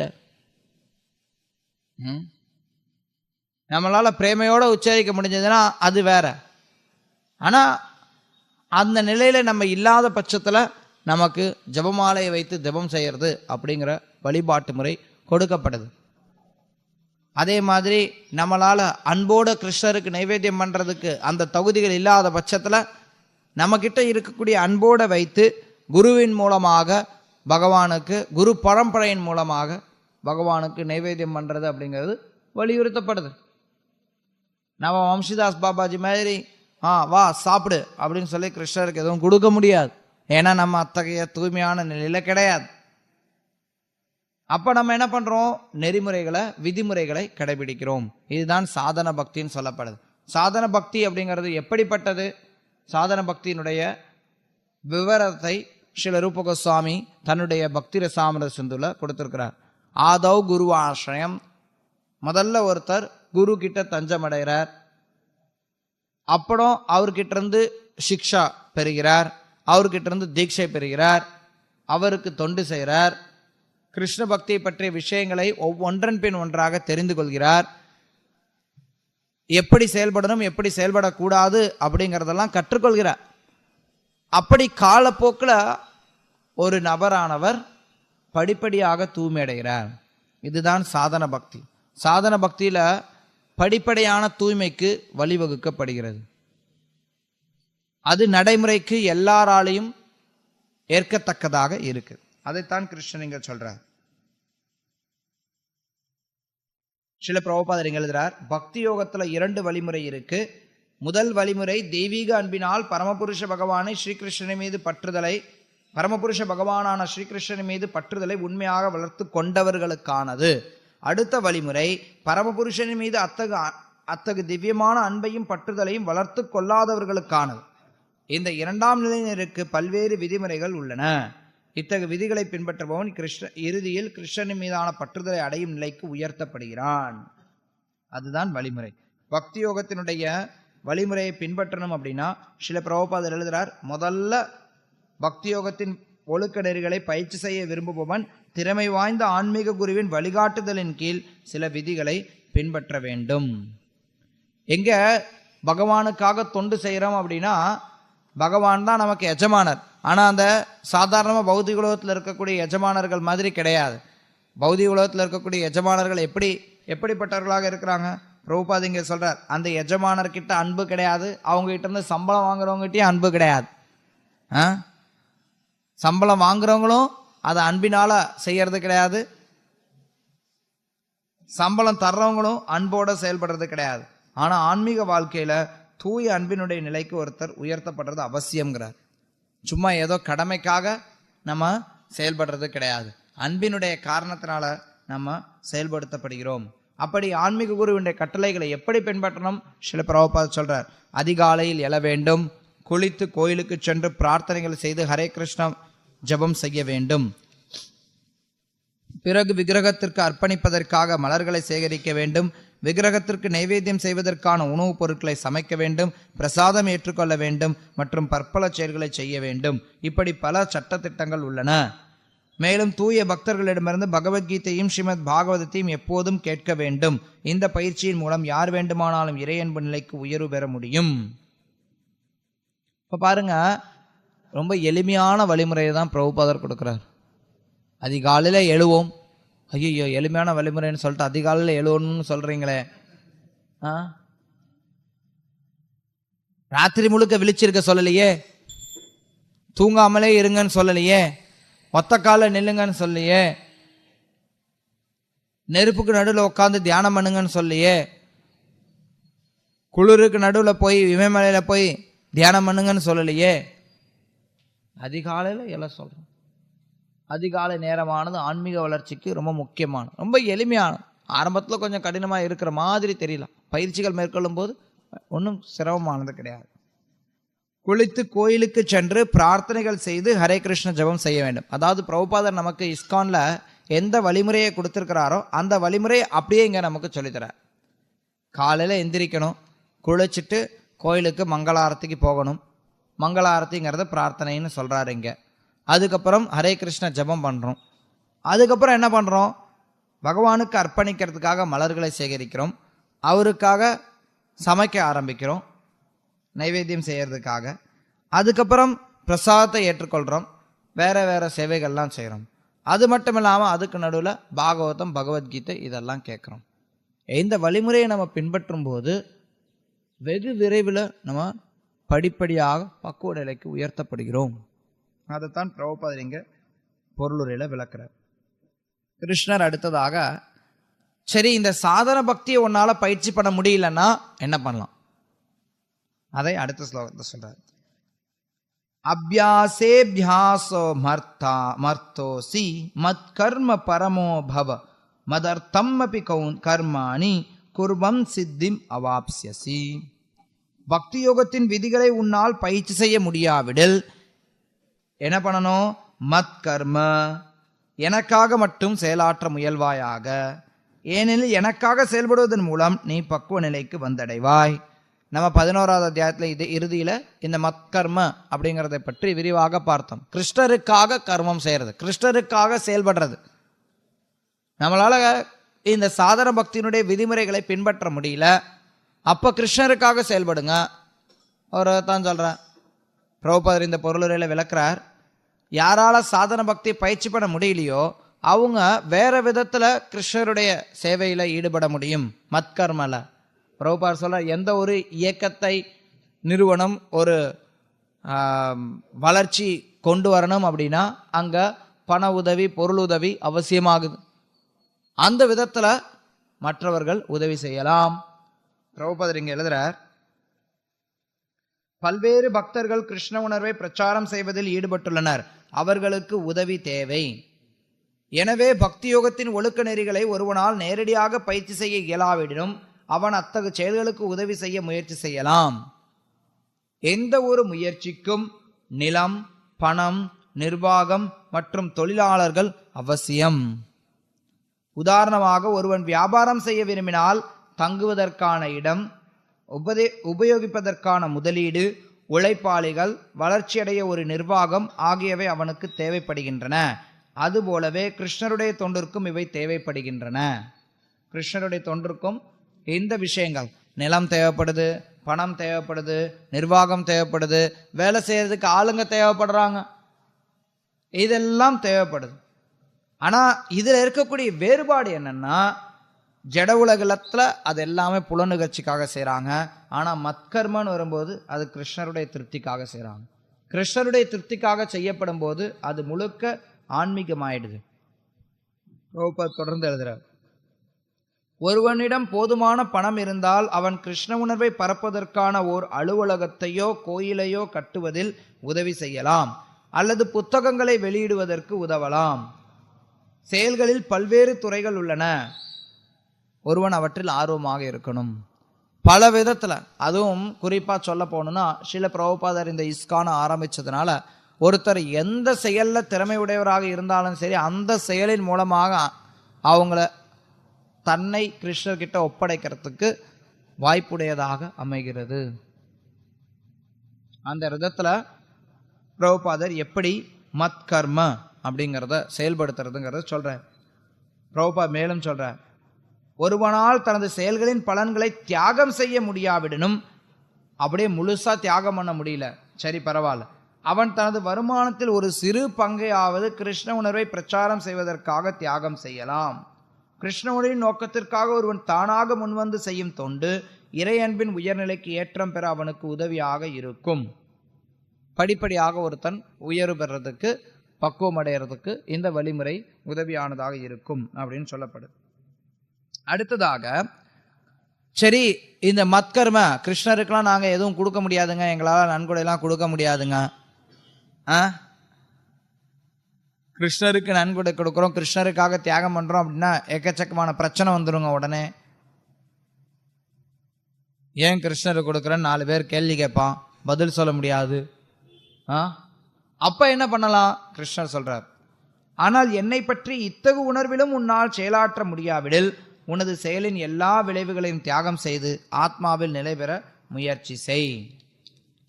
பிரபுபாதர் இங்கே எழுதுகிறார், சமூகம், குடும்பம் அல்லது மத காரணங்களினாலேயோ வேறு சில சிரமங்களினாலேயோ ஒருவனால் கிருஷ்ண உணர்வின் செயல்களுக்கு ஆதரவு தரக்கூட இயலாமல் இருக்கலாம். கிருஷ்ண உணர்வின் செயல்களில் அவன் தன்னை நேரடியாக இணைத்து கொண்டால் குடும்ப உறுப்பினர்கள் அதற்கு எதிர்ப்பு தெரிவிக்கலாம் அல்லது இதர கஷ்டங்கள் இருக்கலாம். அத்தகு பிரச்சனைகளுடையவன் தனது செயல்களின் மூலம் சேர்த்து வைத்துள்ள பலன்களை ஏதேனும் நற்காரணத்திற்காக தியாகம் செய்ய வேண்டும் என்று அறிவுறுத்தப்படுகிறான். அவன் எப்படி தியாகம் செய்கிறான் அப்படின்னா, பிரபுபாத் அதுக்கப்புறம் தொடர்ந்து எழுதுகிறார், கிருஷ்ண உணர்வின் செயல்களில் ஆர்வம் இல்லாதவர்கள் கூட தான் பாடுபட்டு சம்பாதித்ததன் பலனை மருத்துவமனைகளுக்கு அல்லது ஏதேனும் சமூக நிறுவனங்களுக்கு தானம் கொடுப்பதை நம்மால் காண முடிகிறது. இதுவும் இங்கே சிபாரிசு செய்யப்படுகிறது. அதாவது கிருஷ்ணருக்கு கொடுக்க முடியல, நீ எங்கேயாவது மருத்துவமனைக்கு கொடுக்கலாம், இல்லை வேற ஏதாவது நல்ல காரியங்களுக்கு கொடுக்கலாம். எப்படி இருந்தாலும் உன்னுடைய பலனை நீ தியாகம் பண்ணுங்கிறார். ஒவ்வொன்றும் வெவ்வேறு நிலைகள், ரெண்டும் சமநிலையில் வச்சு கிருஷ்ணர் பேசலை. அதை ஒருத்தரால் பண்ண முடியல, சில காரணங்கள் பிரபுபாத் இங்கே சொல்கிறார். சமூகம், நாடு, அந்தஸ்து, குடும்ப உறுப்பினர்கள், இல்லை வேற மதம், இந்த மாதிரியான காரணங்களால ஒருத்தருக்கு கிருஷ்ண கர்மத்தை மத் கர்மன்னு கிருஷ்ணன் சொல்கிறார், அதில் ஈடுபட முடியாட்டி அத்தகைய நபர் இந்த மாதிரி வேற சமூக செயல்களில் தன்னுடைய பலனை, தன்னுடைய செயல்களினுடைய பலனை அர்ப்பணிக்கலாம் அப்படின்னு சொல்லி பரிந்துரைக்கப்படுகிறது. அடுத்ததா கிருஷ்ணர் மேலும் சொல்றார், ஸ்ரேயோகி ஜானினம் அபியாசா ஜானாத் தியானம் விசிஷ்யதே தியானாத் கர்ம ஃபல தியாகாஸ் சாந்திர் அனந்தரம். இப்பயிற்சியினை உன்னால் கற்றுக்கொள்ள முடியாவிடில் ஞானத்தை விருத்தி செய்வதில் உன்னை ஈடுபடுத்திக்கொள். இதெல்லாம் முடியலப்பா, சரி ஓகே. இங்க ஆச்சாரியர்கள் என்ன விளக்கம் கொடுக்குறாங்கன்னா, இங்க 12வது ஸ்லோகத்தில் இப்பயிற்சியினை உன்னால் கற்றுக்கொள்ள முடியாவிடில் அப்படிங்கிறது 10வது ஸ்லோகத்தை சுட்டி காட்டக்கூடியதாக இருக்கு. ஏன்னா 11 கர்மயோகத்தை பற்றி கிருஷ்ணர் பேசுகிறார். கர்மயோகமானது ஞானத்தை காட்டிலும் உயர்ந்தது. அதனால சாதன பக்தியை ஞான யோகமானது கர்மயோகத்தை காட்டிலும் உயர்ந்தது. அதனால சாதன பக்தியை பயிற்சி செய்ய முடியாட்டி ஞானத்தை விருத்தி செய்வதில் உன்னை ஈடுபடுத்திக்கொள். அதுக்கு ஆப்ஷன் கொடுக்குறார். அவர் சொல்றார், முதல்ல கிருஷ்ணர் தூய்மையாக என்னுடைய பக்தியில் எப்பவும் சதா சர்வ காலம் ஈடுபடு. முடியலையா அடுத்த ஸ்டெப் சாதன பக்தியில் ஈடுபடு. முடியலையா மத்கர்மல ஈடுபடு. அது முடியலையா ஒன்று கர்மயோகத்தில் ஈடுபடலாம், இல்லை ஞானத்தில் ஈடுபடலாம், இல்லை தியானத்தில் ஈடுபடலாம் அப்படின்னு கிருஷ்ணர் மல்டிபிள் ஆப்ஷன் கொடுக்குறார். பக்தி மிக உயர்ந்தது, தூய பக்தி. அதில் செய்ய முடியலையா சாதன பக்தி. சாதன பக்தி முடியலையா கிருஷ்ணருக்காக சேவை பண்ணும். அது முடியலையா சரி உனக்கு நிறைய ஆப்ஷன் இருக்கு, கர்மயோகம் பண்ணு, ஞான யோகம் பண்ணு, தியான யோகம் பண்ணு. அதில் என்னென்னலாம் இருக்கு அதை இங்கே சொல்றார் கிருஷ்ணர். இப்பயிற்சியினை உன்னால் ஏற்றுக்கொள்ள முடியாவிடில் ஞானத்தை விருத்தி செய்வதில் உன்னை ஈடுபடுத்திக்கொள். ஞான யோகத்தை பயிற்சி பண்ணு. இருப்பினும் ஞானத்தை விட தியானம் சிறந்தது. தியானத்தையும் நீ பயிற்சி பண்ணலாம், அது அதை விட சிறந்தது தான். மேலும் தியானத்தை விட செயல்களின் பலன்களை துரத்தல் சிறந்தது. நான் முதல்ல சொன்னேனே அது சிறந்தது. ஏனெனில் இத்தகைய தியாகத்தினால் மன அமைதியை அடைய முடியும். இப்படி கிருஷ்ணர் பல்வேறு நிலைகளை எடுத்துரைத்து என்னுடைய பக்தி தொண்டில் ஈடுபடுறதுங்கிறது மிகச் சிறந்தது, அதை செய்ய முடியலன்னா இந்த மாதிரிலாம் வழிமுறை இருக்குன்னு சொல்லிடுறார். மறுபடி தன்னுடைய பக்தனை பற்றி அவர் அடுத்த 13வது ஸ்லோகத்திலிருந்து பேச ஆரம்பிக்கிற 13லிருந்து 20 ஸ்லோகம் வரைக்கும் பக்தனுடைய பெருமைகளை எடுத்துரைக்கிறார். அல்லது இன்னொரு விதத்தில் சொல்லணும் அப்படின்னா, ஒரு பக்தன் அப்படிங்கிறவன் எப்படி இருக்க வேண்டும் அப்படிங்கிறத சொல்றார். எத்தகு பக்தன் எனக்கு பிரியமானவன் ஆகிறான் அப்படிங்கிறது எடுத்துரைக்கிறார். அத்வேஷ்ட சர்வபூதானாம் மைத்ர கருணையே வச்ச நிர்மமோ நிரஹங்கார சம துக்க சுகக்ஷமி சந்துஷ்ட சததம் யோகி யதாத்ம திருட நிச்சய மையர்பிதோ மனோ புத்தி யோ மத்பக்த சமே பிரியா. இந்த ஸ்லோகங்களில் கிருஷ்ணர் மத்பக்த சமே பிரியா அப்படிங்கிறத மீண்டும் மீண்டும் உபயோகிக்கிறத நம்ம பார்க்கலாம். மத்பக்த அப்படின்னா என்னுடைய பக்தன், சமே பிரியா அத்தகு பக்தன், என்னுடைய அத்தகு பக்தன் எனக்கு மிகவும் பிரியமானவன். எத்தகு பக்தன், அந்த தன்மைகளைத்தான் கிருஷ்ணர் ஒவ்வொன்றாக பட்டியலிடுறார். முதல்ல அவர் சொல்றார் அத்வேஷ்டா, யார் மேலையும் துவேஷம் கொள்ளக்கூடாது. ஒரு பக்தனுடைய அடிப்படையான தன்மையாக இது அமைகிறது. பொறாமை இல்லாதவனாக இருக்கிறான். துவேஷம்னா பொறாமை. அத்வேஷ்ட சர்வபூதானம், எந்த உயிர்வாளிகள் மேலேயும் துவேஷம் கொள்ளக்கூடாது. எல்லா உயிர்வாளிகளிடமும் மைத்திரனாக இருக்கணும், நண்பனாக இருக்கணும். நண்பன் பகைவன் அப்படிங்கிறதெல்லாம் பௌதிகவாதிகளுக்கு உடையது. பக்தனுக்கு எல்லோருமே நண்பர்கள் தான். ஏன்னா எல்லாரையும் ஒரு பக்தனானவன் கிருஷ்ணருடைய அம்சமாக, கிருஷ்ணருடைய பக்தர்களாக பார்க்கின்றான் அவங்களுடைய சொரூபத்தில். அத்வேஷ்ட சர்வபூதான மைத்ர கருணை ஏவச்ச, எல்லார் மேலையும் கருணை உடையவனாக இருக்கணும்.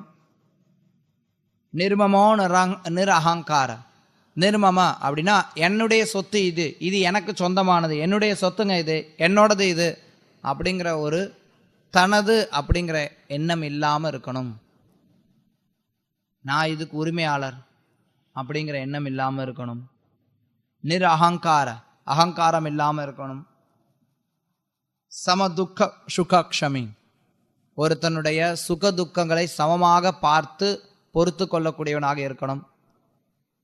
ஸ்ரீல பிரபுபாத் எழுதுறார் இந்த பொருளுரையில், கிருஷ்ண பக்தனுக்கு ஏதேனும் துயரங்கள் வந்தது அப்படின்னா அதை கிருஷ்ண பக்தன் எப்படி எடுத்துக்கொள்ள வேண்டும்ங்கிறத. துயரங்கள் வரும்போது அந்த துயரங்களை கிருஷ்ண பக்தன் இது தன்னுடைய கர்ம வினைகள்னால வருது அப்படிங்கிறத புரிந்து கொண்டு சுக துக்கத்துக்கு நடுவில் சமமாக பாவிக்க பழகி கொள்கிறான். ஆனால் அதே சமயத்தில் அந்த கர்ம வினைகளை கிருஷ்ணர் கருணையோடு குறைத்திருக்கிறார். தத்தேனு கம்பா சுஷமீக்ஷமான புஞ்சேன ஏவாத்ம கிருத்தம் வைப்பாகம் ருத்வாக் வாபுர் விததான் நமஸ்தே ஜீவேத்தையோ முக்தி பிரதேசதயாபா. அதாவது கிருஷ்ண பக்தர்கள் தனக்கு வரக்கூடிய துன்பங்களை கிருஷ்ணருடைய கருணையாக எடுத்துக்கொள்கிறார்கள். அப்படி அதாவது தன்னுடைய ரெண்டு விதமும் இருக்கு. அதில் தன்னுடைய கர்ம வினையின் பயனால அவனுக்கு அந்த விளைவு ஏற்படுது, அதே நேரத்தில் கிருஷ்ணர் கருணையோடு அந்த விளைவை குறைத்து கொடுக்கிறார். இந்த மனப்பான்மையோட யார் தன்னுடைய இதயத்தினாலும் வார்த்தையினாலும் செயல்களினாலும் கிருஷ்ணருடைய பக்தி தொண்டில் ஈடுபட்டிருக்காங்களோ அவர்களுக்கு முக்தி ஆனது உத்தரவாதம் அளிக்கப்படுகிறதுன்னு சொல்லப்படுது. அப்போ நம்ம சுக துக்கத்தினால பாதிக்கப்படுறதுக்கு அர்த்தம் இல்லை. இந்த உணர்வில் நம்ம இருந்தோம் அப்படியும் அந்த உணர்வை வளர்த்து கொள்ளணும் பக்தர்கள். அத்தகைய பக்தர்களை பற்றித்தான் கிருஷ்ணர் இங்கே குறிப்பிடுறார். பிரபுபாத் இங்கே எழுதுறார், நான் தற்போது துன்பப்படுவதை காட்டிலும் பல மடங்கு அதிகமான துன்பத்தை கொடுக்கவல்ல எனது முந்தைய பாவ வினைவுகளுக்கு நன்றி. நான் அனுபவிக்க வேண்டிய தண்டனைகள் அனைத்தையும் நான் அடையாமல் இருப்பதற்கு முழுமுதற் கடவுளின் கருணையே காரணம். அந்த பரமபுருஷரின் கருணையினால் நான் மிகவும் குறைவான துன்பத்தையே பெற்றுள்ளேன் என்று அவன் நினைக்கின்றான். எதிரிகள் யாரையும் அவன் பார்ப்பதில்லை. சந்துஷ்ட சததம் யோகி, அவன் எப்போதும் திருப்தியோடு இருக்கிறான். அவன் எதை காட்டும் திருப்தி இல்லாமல் இருக்கிறது கிடையாது. சுய கட்டுப்பாடு உடையவனாக இருக்கிறான். அவன் திடமாக இருக்கிறான். அவனுடைய மனதை கிருஷ்ணரில் திடமாக நிலைநிறுத்தி இருக்கிறான். இப்படி உறுதியோட கிருஷ்ணருடைய பக்தி தொண்டில் ஈடுபட்டிருக்கிறான். அத்தகு பக்தன் கிருஷ்ணருக்கு பிரியமானவனாக குறிப்பிடப்படுகிறான். மேலும் கிருஷ்ணர் தொடர்ந்து சொல்றார், யாருக்கும் தொல்லை கொடுக்காமல், யாராலும் தொந்தரவு செய்யப்படாமல். ரொம்ப கஷ்டம். நம்மளுடைய இயற்கை எப்படின்னா யாருக்காவது எப்போ பார்த்தாலும் ஏதாவது தொந்தரவு கொடுத்துட்டே இருக்கணும். மற்றவன் ஏதாவது ஒன்று சீண்டுனா அப்படின்னா நமக்கு உடனே மனம் சஞ்சலம் அடைஞ்சிடும். அப்படி இருக்கக்கூடாது. யாருக்கும் தொல்லை கொடுக்காமல், யாராலும் தொந்தரவு செய்யப்படாமல், இன்பம் துன்பம் பயம் மற்றும் ஏக்கத்தில் சமநிலையுடன் எவனொருவன் இருக்கின்றானோ அவன் எனக்கு மிகவும் பிரியமானவன். முக்தோ யச சச்ச மே பிரியா. கிருஷ்ணன் மீண்டும் அந்த எனக்கு மிகவும் பிரியமானவன் அப்படிங்கிறத சுட்டி காட்டுறார்.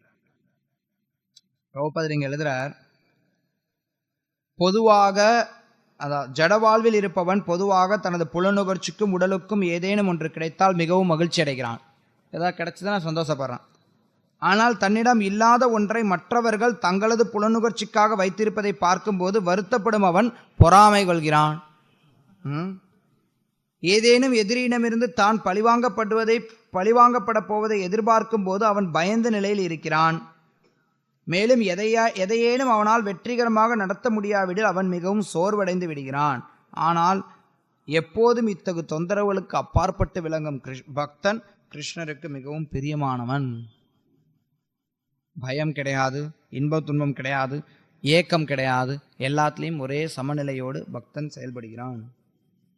அடுத்ததாக சொல்லப்படுது, கிருஷ்ண அனபேக்ஷ. அனபேக்ஷ அப்படின்னா நடுநிலையில, சமநிலையில இருக்கக்கூடியவன்.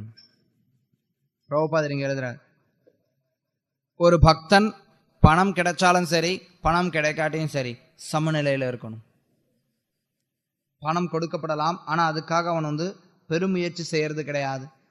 கிருஷ்ணருடைய கருணையினால பணம் தானாக அவனிடம் வந்தால் அவன் அதனால சஞ்சலம் அடைகிறதும் இல்லை. அடுத்ததாக சுச்சி, தூய்மையானவன் ஒரு பக்தன். தக்ஷ, நிபுணன். எந்த காரியத்தை ஒரு பக்தன் செய்தாலும் அதில் நிபுணத்துவம் வாய்ந்தவனாக இருக்கிறான். பிரபுபாதர் ஒரு பக்தனுடைய உள்ளும் புறம் எப்போதுமே தூய்மையானதாக இருக்கிறதுன்னு. உதாசீன, கவலைகளிலிருந்து விடுபட்டவனாக இருக்கிறான். கதவியதஹ, எல்லா துன்பங்களிலும் விடுபட்டவன். சர்வாரம்ப பரித்தியாகி, எல்லா முயற்சிகளையும் துறந்தவன். இப்படி கிருஷ்ணர் தன்னுடைய பக்தனுடைய தன்மைகளை எடுத்துரைக்கிறார். ஸ்ரீல பிரபுபாதர் எழுதுறார், ஒரு பக்தன் பக்தி தொண்டின் கொள்கைகளுக்கு புறம்பானவற்றை எதையும் செய்ய முயல்வதில்லை. உதாரணமாக, பெரிய கட்டிடத்தினை கட்டுவதற்கு பெரும் சக்தி தேவை. அத்தகு தொழில் பக்தி தொண்டில் முன்னேற்றம் அடைவதற்கு தனக்கு உதவாது என்றால் பக்தன் அவற்றில் ஈடுபடுவதில்லை. இறைவனுக்காக அவன் ஒரு ஆலயம் கட்டலாம், அதற்காக அவன் பலதரப்பட்ட கவலைகளுக்கு உட்படலாம். ஆனால் தனது சொந்த உறவுகளுக்காக பெரிய வீட்டினை அவன் கட்டுவதில்லை. நம்ம இன்னைக்கு என்ன பண்றோம்? அப்படியே எதிர்மறையா பண்றோம். தனது சொந்த வீடு கட்டுறதுனா பெருசா கட்டுவாங்க, கிருஷ்ணருக்கு கொடுக்கறதுனா இருக்கிறதுலே சின்ன நோட்டு என்ன இருக்கோ அதை எடுத்து கொடுப்பாங்க.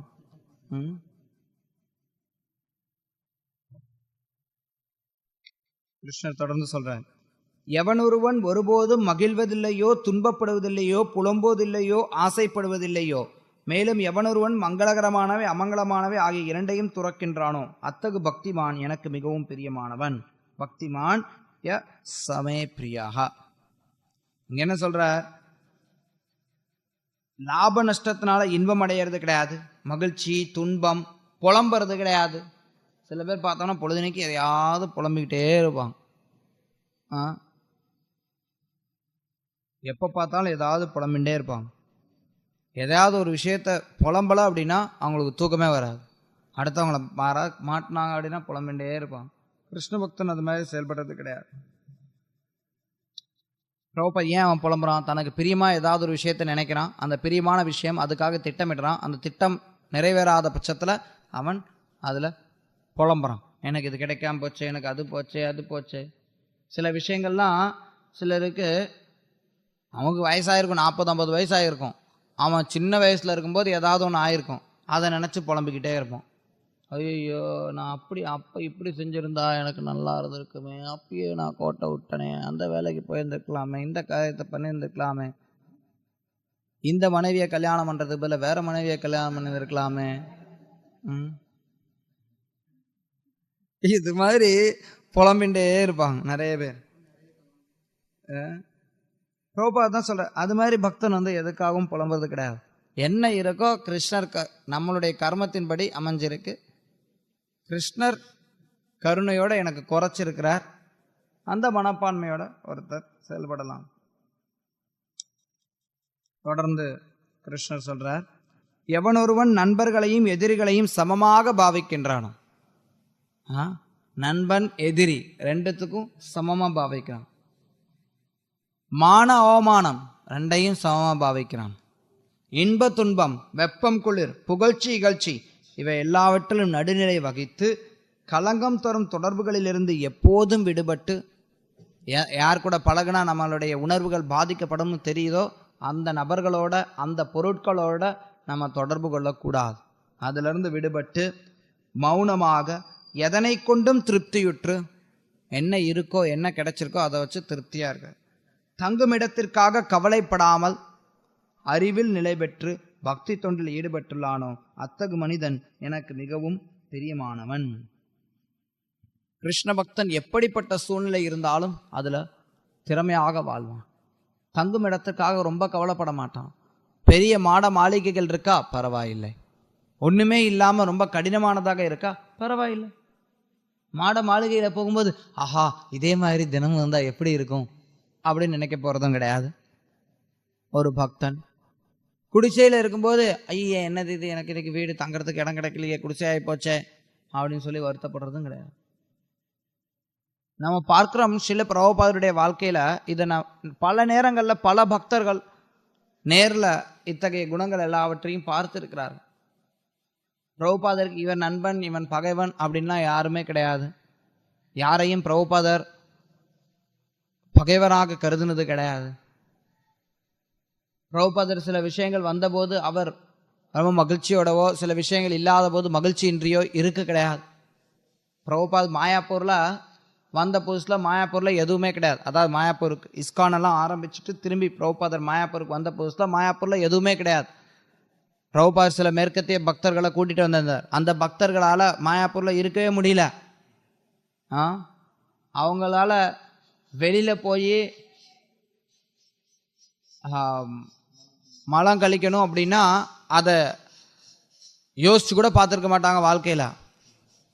பிரபுபாதருக்கு அது ஒரு சிரமமாகவே மாயாப்பூரில் வசிக்கிறதோ இல்லை மேற்கத்திய நாடுகளில் ரொம்ப சொகுசான பங்களாவில் வசிக்கிறதோ, ரெண்டுத்துக்கும் பிரபுபாதரை பொறுத்தவரைக்கும் எந்த வேற்றுமையும் அவர் பார்க்கல. நம்ம பார்க்கிறோம் 1977 பிரபுபாதர் ரொம்ப வயோதிக சூழ்நிலையில் இருந்தப்ப இஸ்கான்ல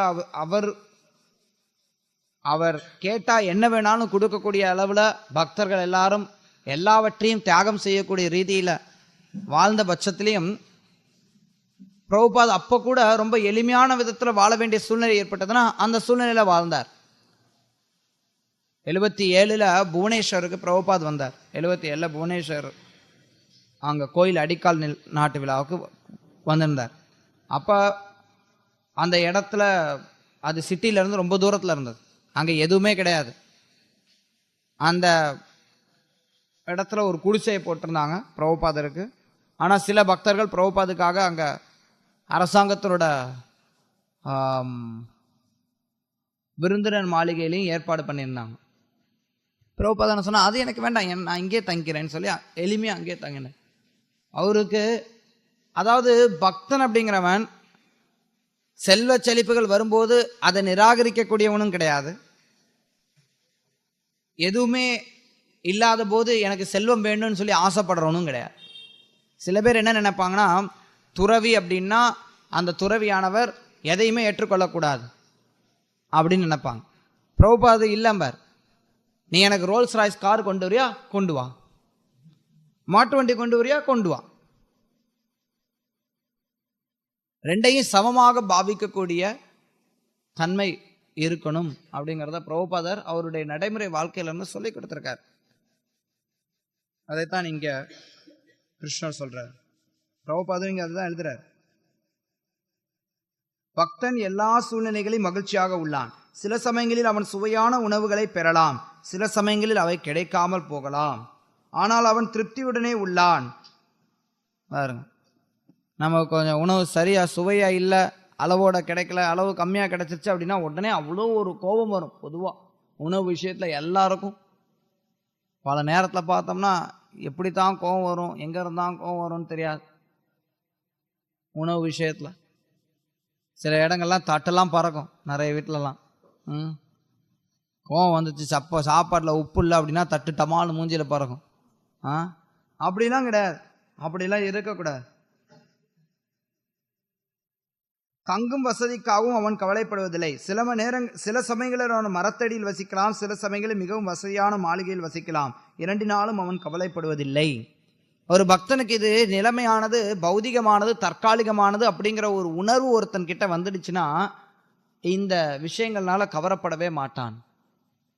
அதனாலதான் தொன்று தொட்டு இருக்கக்கூடிய வழிமுறை என்னன்னா, ஒருத்தவங்க பிரயாணம் பண்ணணும், ஆன்மீக அறிவை புரிந்து கொள்ளணும் அப்படின்னா, ஆன்மீக விஷயங்களை புரிந்து கொள்ளணும் அப்படிங்கிறதுல இருக்கக்கூடிய ஒரு தன்மை என்னன்னா பிரயாணம் பண்றது, யாத்திரா போறது.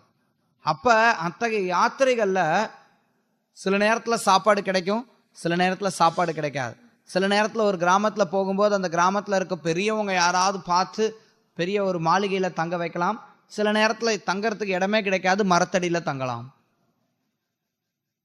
அந்த மாதிரி மேற்கொள்ளக்கூடிய யாத்திரைகள் தான் யாத்திரையாக சொல்லப்படுது. அதுவும் குறிப்பா இந்த வானப்பிரஸ்த ஆசிரமத்தை ஏற்கக்கூடியவர்கள் யாத்திரைக்கு போகணும். கணவன் மனைவி 2 பேரும் யாத்திரைக்கு போகணும்னு சொல்லப்படுறாங்க. சும்மா யாத்திரைக்கு போகணுன்னா இன்றைக்கி நினைக்கிற மாதிரி நம்ம ஒரு டிக்கெட்டை புக் பண்ணிட்டு ட்ரெயினில் வசதியாக போயிட்டு அதுலேயும் என்னெல்லாம் வசதி முடியுமோ அந்த எல்லா வசதியும் ஏற்படுத்திட்டு போயிட்டு சுற்றி பார்த்துட்டு வர்றது கிடையாது. யாத்திரைனா எல்லா விதமான அசௌகரியத்தையும் ஒருத்தன் பொறுத்து கொள்கிறான். எல்லாத்தையும் சமமாக பாவிக்கக்கூடிய தன்மையை வளர்த்து கொள்கிறான்.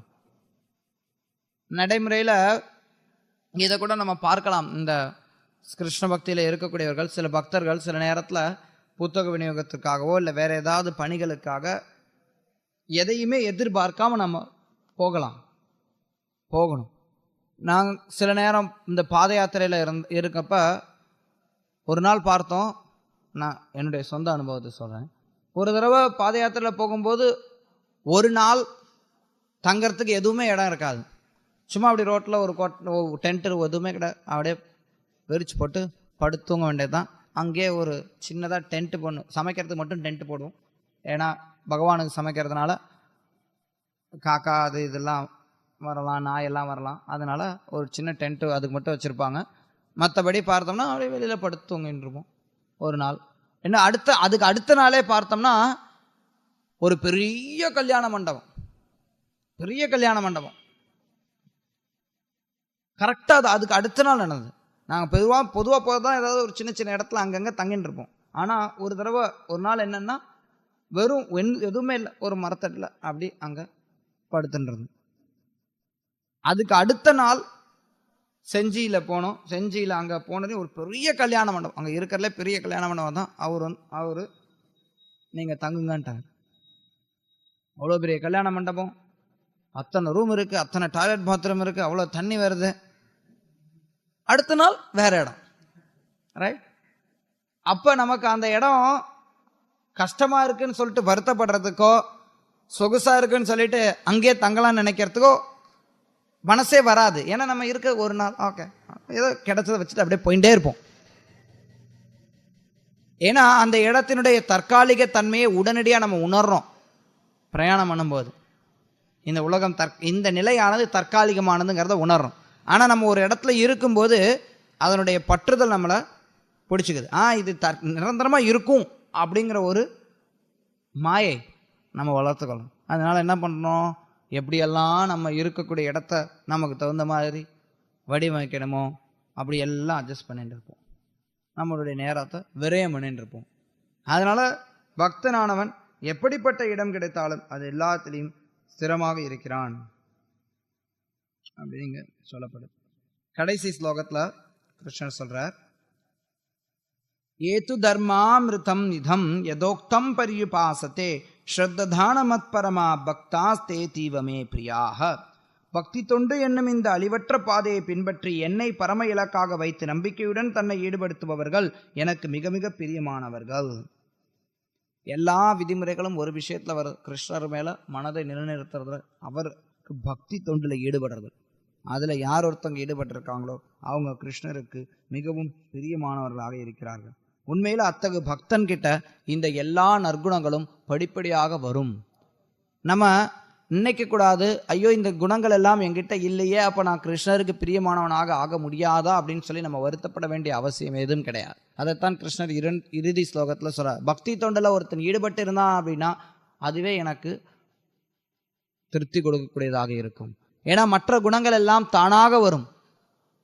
எஸ்யாஸ்தி பக்திர் பகவத் அக்கிஞ்சனா சர்வைர் குணஸ்தத்ர சமாசதேஸ்வராக ஹராவ பக்தஸ்ய குதோ மகத்குணான் மனோராந்தேன சதி தாவதோ பகி. யார் ஒருத்தவங்க கிருஷ்ணருக்கு பக்தி செலுத்துறாங்களோ அவங்களுக்கு எல்லா நற்குணங்களும் அவங்க கிட்ட தானா வரும். அதுவே ஒருத்தன் கிட்ட கிருஷ்ண பக்தி இல்லை அப்படின்னா அவங்கிட்ட எந்த நற்குணங்களும் இருக்க போறது கிடையாது. ஆச்சாரியர்கள் இன்னொரு உதாரணம் கொடுப்பாங்க, சாஸ்திரத்துல இருந்து மேற்கோள் காட்டி, ஒரு அபக்தன் கிட்ட இருக்கக்கூடிய எல்லா நற்குணங்களும் பிணத்துக்கு செய்யப்படக்கூடிய அலங்காரங்கள். பிணத்துக்கு அலங்காரம் பண்ணுவாங்க, பார்த்துருக்கோமா? மாலை போடுவாங்க,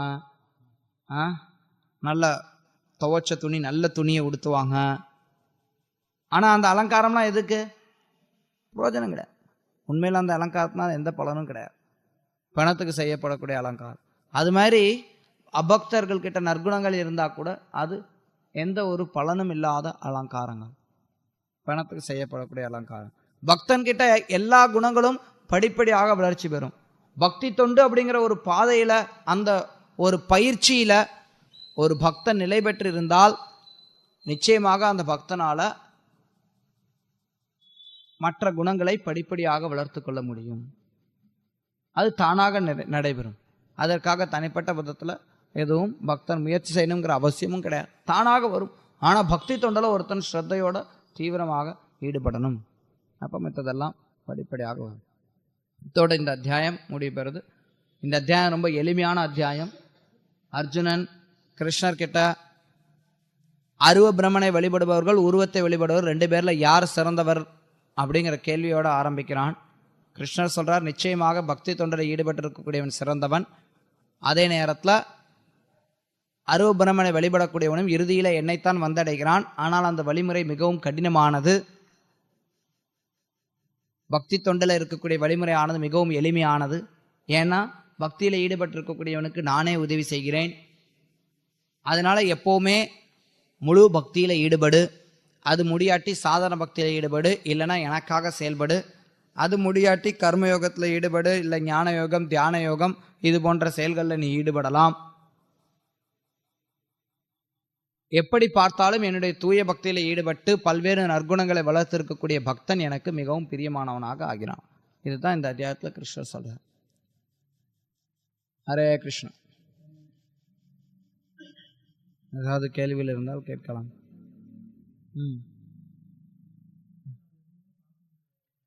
நவீன காலத்தில் அது எதுவுமே சாத்தியம் கிடையாது. கர்மயோகம் அதெல்லாம் பயிற்சி பண்றது சாத்தியம் இல்லையே, சாத்தியம் இல்லைதான். அதனால தான் நம்ம பார்த்தோம்னா ஸ்ரீல பிரபுபாதர் அதற்கு நடைமுறையில் அது எப்படி சாத்தியம் அப்படிங்கிறத சொல்லி காட்டுறார். அட்லீஸ்ட் கொஞ்சமாவது ஒருத்தர் தங்களுடைய செயல்களை தியாகம் பண்ணலாம், செயல்களுடைய விளைவுகளை. பூர்ண விதத்தில் கர்மயோகத்தை நிறைவேற்றுறது சாத்தியமில்லை, வாஸ்தவம் தான். அதனால நேரடியாக பக்தி தொண்டை ஏற்றுக்கொள்றது, ஹரிநாம சங்கீர்த்தனத்தை ஏற்றுக்கொள்றதுங்கிறது தான் பரிந்துரை செய்யப்படுது.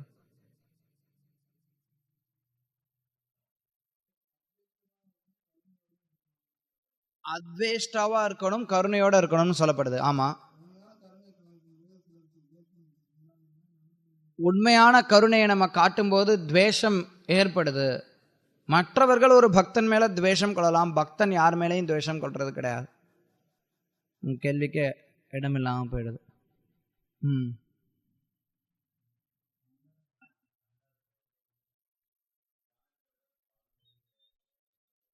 தியானத்தை காட்டிலும் பலன்களின் செயல்களை துரத்தல் சிறந்ததுன்னு சொல்லப்படுது 12வது ஸ்லோகத்துல. பலன்களின் செயல்களை துரத்தல் அப்படிங்கிறது கர்மயோகம் ஆயிடுமே. கர்மயோகம் எப்படி தியான யோகத்தை விட சிறந்ததாக ஆக முடியும்? பலன்களின் செயல்களை கிருஷ்ணருக்காக துரத்தல். இந்த இடத்துல அதை பற்றி தான் அவர் சொல்றார். மத் கர்ம முதல்ல சொன்னார்ல, அது இங்கே சொல்லப்படுது.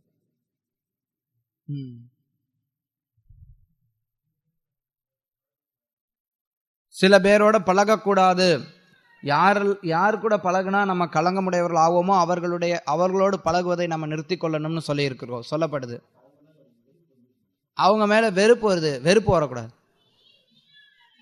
வெறுப்பு அவசியம் இல்லாது. ஏன் வெறுப்பு வரணும்?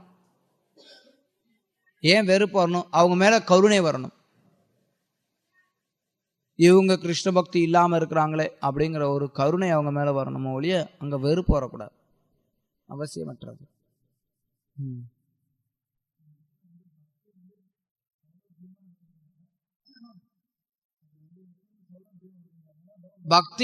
பக்தி ரொம்ப எளிமையானது அப்படிங்கிறதுனால பக்தியானது உயர்ந்தது அப்படின்னு ஸ்ரீல பிரபுபாதர் தன்னுடைய பொருளுரையில் எழுதுறார். 2 நாள் வரக்கூடிய இலக்கும் ஒன்றுதான் சொல்லப்படுது. பக்தியில வரக்கூடிய குறிக்கோளும் 64 வரக்கூடிய குறிக்கோளும் வெவ்வேறு ஆச்சே.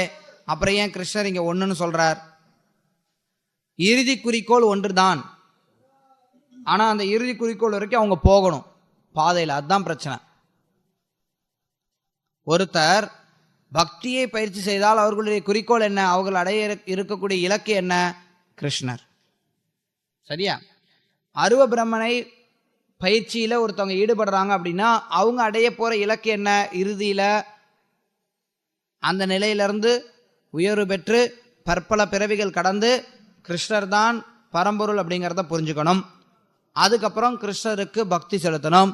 அதுக்கப்புறம் அவங்க பகவானுடைய லோகத்திற்கு செல்றாங்க. அதனால தான் கிருஷ்ணர் சொல்றார், ஞானியும் என்கிட்ட சரணடைகிறான்ங்கிறார். சரியா? அத்தகைய சரணடைந்த ஞானி பக்தி தொனினுடைய ஒரு இணைவினால பகவானை நோக்கி சென்றடைகிறான். இறுதியில் அவன் எங்கே போகிறான்? கிருஷ்ணர்கிட்ட தான் போகிறான். அந்த ரீதியில் 2 பேருடைய இலக்கும் ஒன்றாகவே கருதப்படுகிறது. பக்தியானது உயர்ந்த இலக்கு. அது இன்னும் கொஞ்சம் டீட்டெயிலாக போகும்போது பக்தி தொண்டை பயிற்சி செய்யக்கூடியவன் உயர்ந்த ரசங்களை அடைகிறான். ஞானத்தின் மூலமாக வளர்ச்சி பெற்று அதன் மூலமாக பக்தி தொண்டினுடைய ஒரு சாயல் ஞானத்தோடு கலக்கும்போது ஒருவன் சாந்த ரசத்தினை அடைகிறான்னு சொல்லப்படுது. ஆனால் எப்படி பார்த்தாலும் கிருஷ்ணரைத்தான் அடைகிறான். அந்த விதத்தில் 2 பேருடைய இலக்கும் ஒன்றுன்னு நம்ம சொல்லலாம். சுகதேவ் கோஸ்வாமி முதல்ல அருவ பிரம்மனை உணர்ந்தவராக இருந்தார். அதன் பிறகு பாகவதத்தை கேட்டுட்டு பரம்பொருளை பகவானை உணர்ந்தவராக மாறினார். ஆமாம் ஆமாம், சாந்த ரசத்தில் தான் சுகதேவ் கோஸ்வாமி செயல்படுறார். ஆனால் சுகதேவ் கோஸ்வாமி விசேஷமானவர்.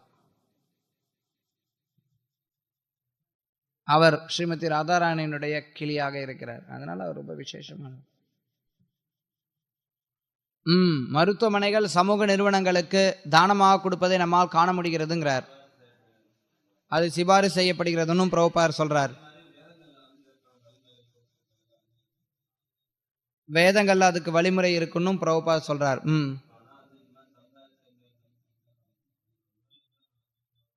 சமுதாய சேவைகள் அவங்களுடைய உடலுக்கு தான் சேவை செய்யப்படுகிறது நம்ம சொல்றோம். ஆமா, அதாவது என்னன்னா சில விஷயங்கள் எப்படி எந்த கோணத்திலிருந்து நம்ம பார்க்கிறோம் அப்படிங்கிறத பொறுத்து இருக்கு. எந்த நிலையில இருந்து நம்ம பார்க்கிறோம் அப்படிங்கிறதை பொறுத்து அதனுடைய நன்மை தீமைகள் பாவ புண்ணியங்கள் அமையுது. நீங்கள் பக்தியினுடைய ஸ்தானத்திலிருந்து பார்த்தீங்க அப்படின்னா இந்த மருத்துவமனைகளை திறக்கிறது, இந்த மாதிரி உதவிகள்லாம் செய்கிறது அப்படிங்கிறது எந்த விதத்திலையுமே நன்மை பயக்கக்கூடியது கிடையாது. எல்லாமே உடலை சார்ந்தது அப்படின்னு சொல்லப்படுது. ஆனால் சாதாரண புண்ணிய பாவ கர்மங்களை வச்சு பார்க்கும்போது அது ஒரு புண்ணிய கர்மமாக எடுத்துரைக்கப்படுது. அதனால பாவமும் சேர்ந்து தான் வரும். நிச்சயமா புண்ணியமும் வரும், பாவமும் வரும். எந்த ஒரு செயலை செஞ்சாலும் 2மே சேர்ந்து தான் வரும். அதனால தான் வேத சாஸ்திரங்கள் நமக்கு வழிகாட்டுதலையும் கொடுக்குது, எப்படி அந்த புண்ணிய காரியத்தை செய்யணும் அப்படிங்கிறதுல. புண்ணிய காரியத்தை எப்படி செய்யறதுங்கிறத வேத சாஸ்திரங்கள் ஏன் நமக்கு வழிகாட்டுதுன்னா, இல்லைன்னா நிறைய பாவத்தையும் சேர்த்து சம்பாரிச்சுப்போம். அதனால தான் கிருஷ்ணர் கீதையில் அடுத்தடுத்து வரக்கூடிய அத்தியாயம் 17 சொல்லார். 17, 18 நம்ம பார்க்குறோம். சத்துவ குணத்தில் செய்யப்படக்கூடிய தானம் எப்படிப்பட்டது? நற்காரியங்களே ஒருத்தர் செய்தால் கூட அது சத்துவகுணம், ரஜோகுணம், தமோ குணம்னு இருக்கு. தமோ குணத்தில் ஒருத்தங்க நற்காரியத்தை செஞ்சாங்க அப்படின்னா அந்த நற்காரியம் அவங்களுக்கு நன்மையை கொடுக்காது, தீமையை கொடுக்கும். அதோ வச்சந்தி தாமசக. அதனால காரியம் நற்காரியமாக இருக்கலாம், அதை எந்த குணத்தில் செய்கிறோம் அப்படிங்கிறதும் அவசியமாகும். அதனால தான் வேதங்கள் நமக்கு வழிகாட்டுது அந்த காரியத்தை எப்படி செய்யணுங்கிறது. நம்ம மனசு நினச்ச மாதிரி செய்யக்கூடாது. மனம் போன போக்கில் செய்கிறது அறிவுறுத்தப்படுறது கிடையாது. சமூக சேவை சில கேட்டகரியில் இருக்கவங்க செய்யலாம்.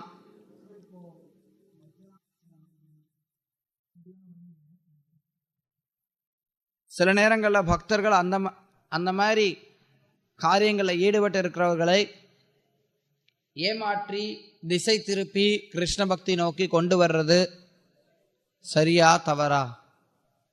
ஏமாற்றணும் அப்படிங்கிற ஒரு அவசியம் எதுவுமே கிடையாது. ஏமாற்றணும் அப்படிங்கிற அவசியம் எதுவும் கிடையாது. ஏன் ஏமாற்றணும்? சமூக சேவை மாதிரி காட்டணும் அப்படின்னா அது சமூக சேவையாக தான் இருக்கும். கிருஷ்ண பக்தி கலந்துருந்தா அதான் கிருஷ்ண பக்தி கலந்து தான் இருக்கும். அதுல கிருஷ்ண பக்தி தனியா இருக்காது, பிரத்யேகமா இருக்காது. அப்ப அதனால முழு நன்மையை ஒருத்தரால பெற முடியாது. குறைந்த நன்மைகளை ஒருத்தரால அடைய முடியும்.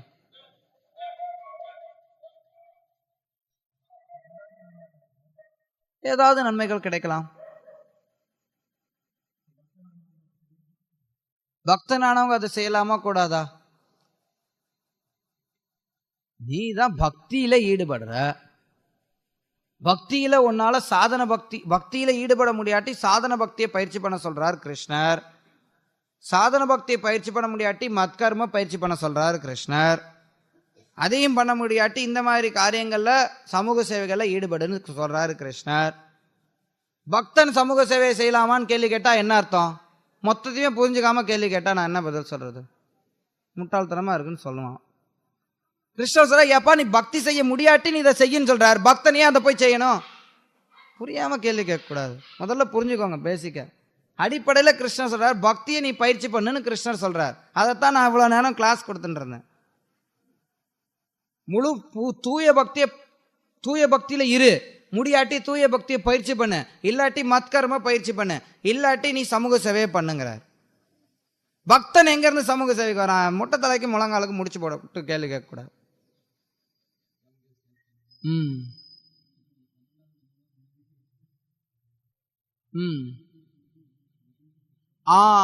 மனதை கிருஷ்ணர்ல லயிக்க வைக்கிறதுக்கும் தியான யோகத்துக்கும் என்ன வித்தியாசம்?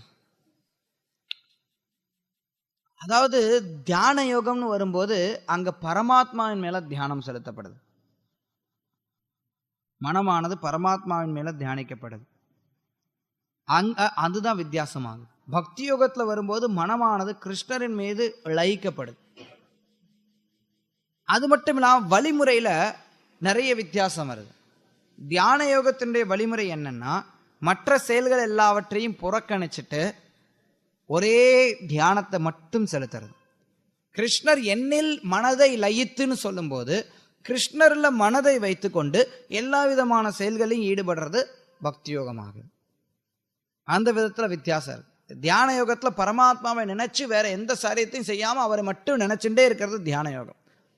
பக்தி யோகத்துல என்ன பண்றோம்னா, மனதை கிருஷ்ணர்ல பதிய வச்சுட்டு எல்லா விதமான காரியத்தையும் ஒருத்தன் செயல்படுத்தலாம்.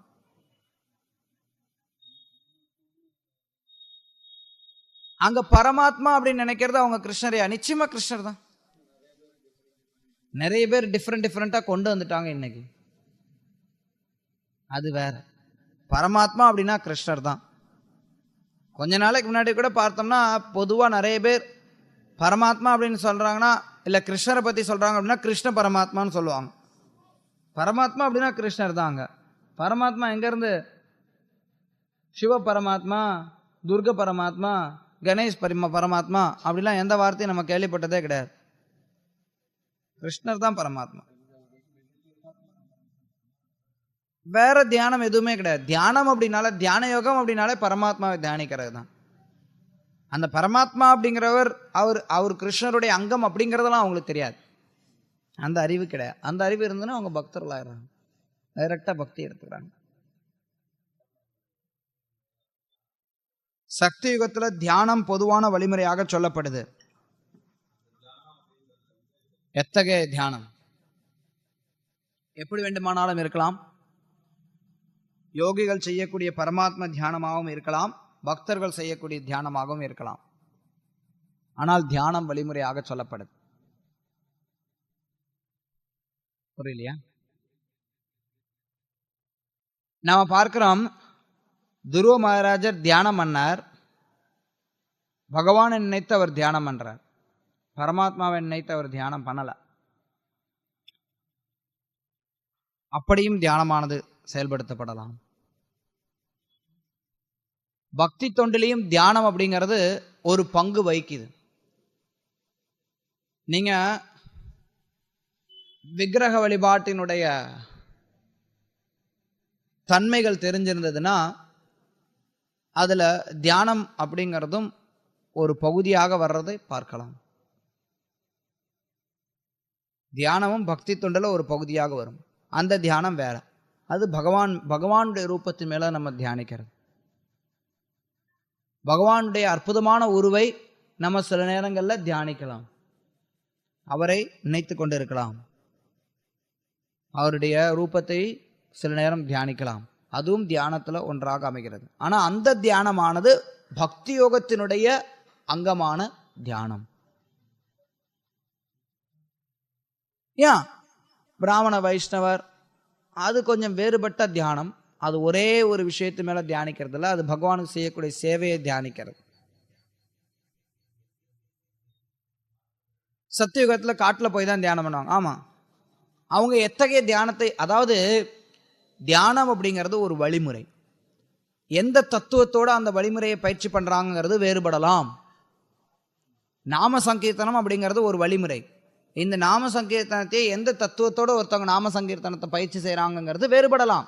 இன்னைக்கு கூட பார்த்தோம்னா சில குழுவினர் என்ன பண்றாங்கன்னா, இதே ஹரே கிருஷ்ண மகாமந்திரத்தை சொல்லுவாங்க, இல்ல ஹரே ராம ஹரே கிருஷ்ணான்னு சொல்லுவாங்க, இல்ல பகவானுடைய நாமத்தை பல விதங்கள்ல சொல்லலாம். ஆனா அவங்களுடைய குறிக்கோள் பிரம்மனை அடைவதாக இருக்கலாம். நிறைய பேர் அந்த மாதிரி இருக்காங்க.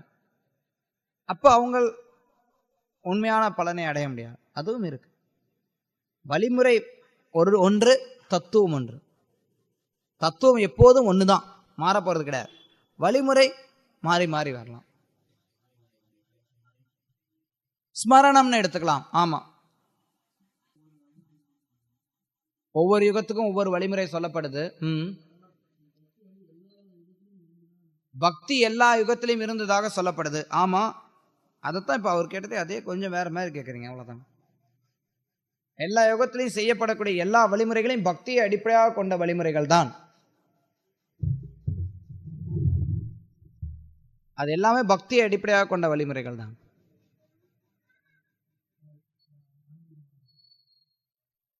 மற்ற யோகத்துல பௌதிகமான பயிற்சிகள் எல்லாம் இருக்கு, பக்தியில எல்லாமே ஆன்மீகமான பயிற்சிகள். ஆமா,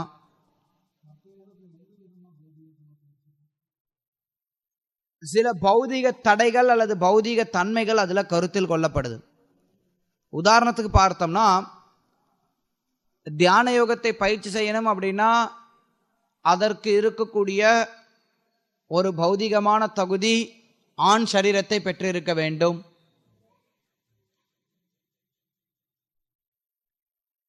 யஜ்ஞத்தை பயிற்சி செய்யணும் அப்படின்னா அதற்கு இருக்கக்கூடிய ஒரு பௌதிகமான தகுதி பிராமண தகுதியை பெற்று இருக்க வேண்டும். பல விஷயங்கள் பிரபுபாதர் இங்க இந்த ஒரு பொருளில் எழுதுறார்.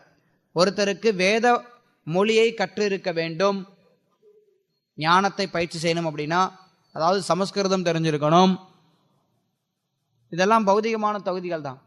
இந்த பௌதிகமான தகுதிகள் எதுவுமே அவசியம் இல்லை கிருஷ்ண பக்தியை பயிற்சி செய்யறது.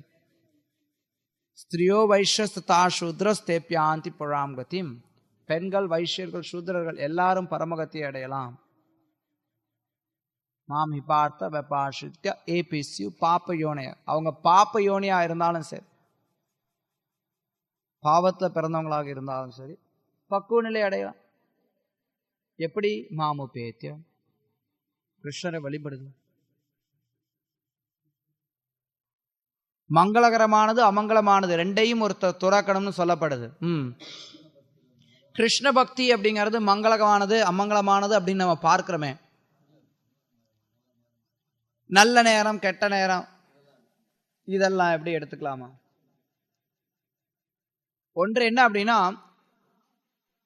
மங்களமானது அமங்கலமானது அப்படிங்கிற பட்சத்துல அது பொதுவா எடுத்துக்கொள்ளப்படுது. அவங்களுடைய அன்றாட வழக்கத்திற்கு சில விஷயங்கள் மங்களமானது அமங்கலமானதுன்னு எடுத்துக்கொள்ளப்படுது. கிருஷ்ண பக்தியை பொறுத்த வரைக்கும் எது கிருஷ்ண பக்திக்கு சாதகமானது, எது கிருஷ்ண பக்திக்கு பாதகமானது, அதை நம்ம எடுத்துக்கொள்றோம். சில நேரத்துல வர்ணாசிரம விஷயங்கள் பக்தி தொண்டினுடைய நம்முடைய தற்போதைய நிலைக்கு உதவிகரமானதாக இருக்கலாம்.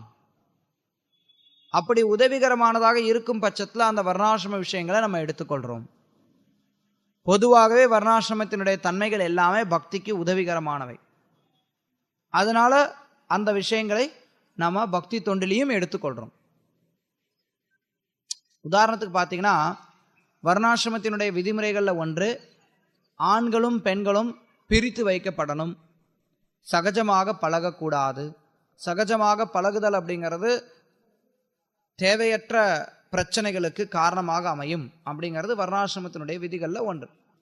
பக்தியினுடைய விதிகள்ல எடுத்துக்கிட்டோம்னா அது மாதிரி எதுவும் கிடையாது. ஆண் பெண் 2 பேருமே கிருஷ்ண பக்தர்கள் தான். பக்தி தொண்டுல யாரும் எந்த ஒரு பேதமும் பார்க்க கூடாது. அதனால நம்ம ஆணையும் பெண்ணையும் சகஜமாக பழக அனுமதித்தோம்னா சமுதாயத்துல பலவிதமான தேவையற்ற பிரச்சனைகள் காரணமாகுது. இது ஒரு உதாரணம்.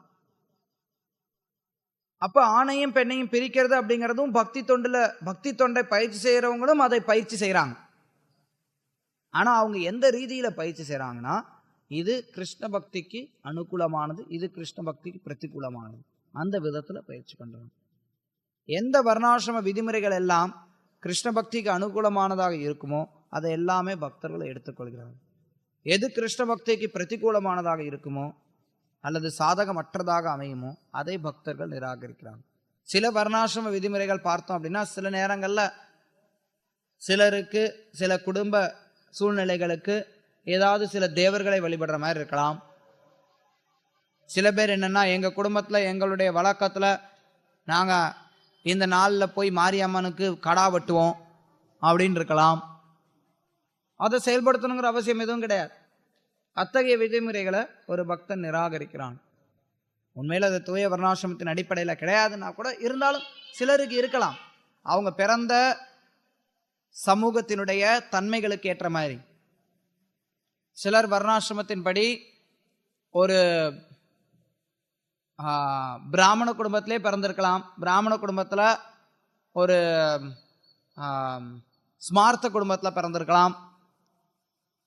அதனால அவங்களுக்கு சில வர்ணாசிரம விதிமுறைகள் இருக்கலாம். அந்த வர்ணாசிரம விதிமுறைகள் தூய பக்தி தொண்டனுடைய விதிமுறைகளுக்கு முரண்பாட்டதாக இருக்கலாம். அந்த நேரத்தில் அவங்க அதை நிராகரிக்கலாம். அதனால பக்தனுடைய தாத்பரியம் என்னன்னா, எது கிருஷ்ண பக்திக்கு அனுகூலமானதோ அதை ஏற்றுக்கொள்கிறான், எது பிரதிகூலமானதோ அதை நிராகரிக்கிறான். எளிமையா சொல்லணும். ஸ்ரீல பிரபுபாத் கி ஜாய். பகவத்கீதை உண்மையுருவில் கி ஜாய். ஹரே கிருஷ்ணா.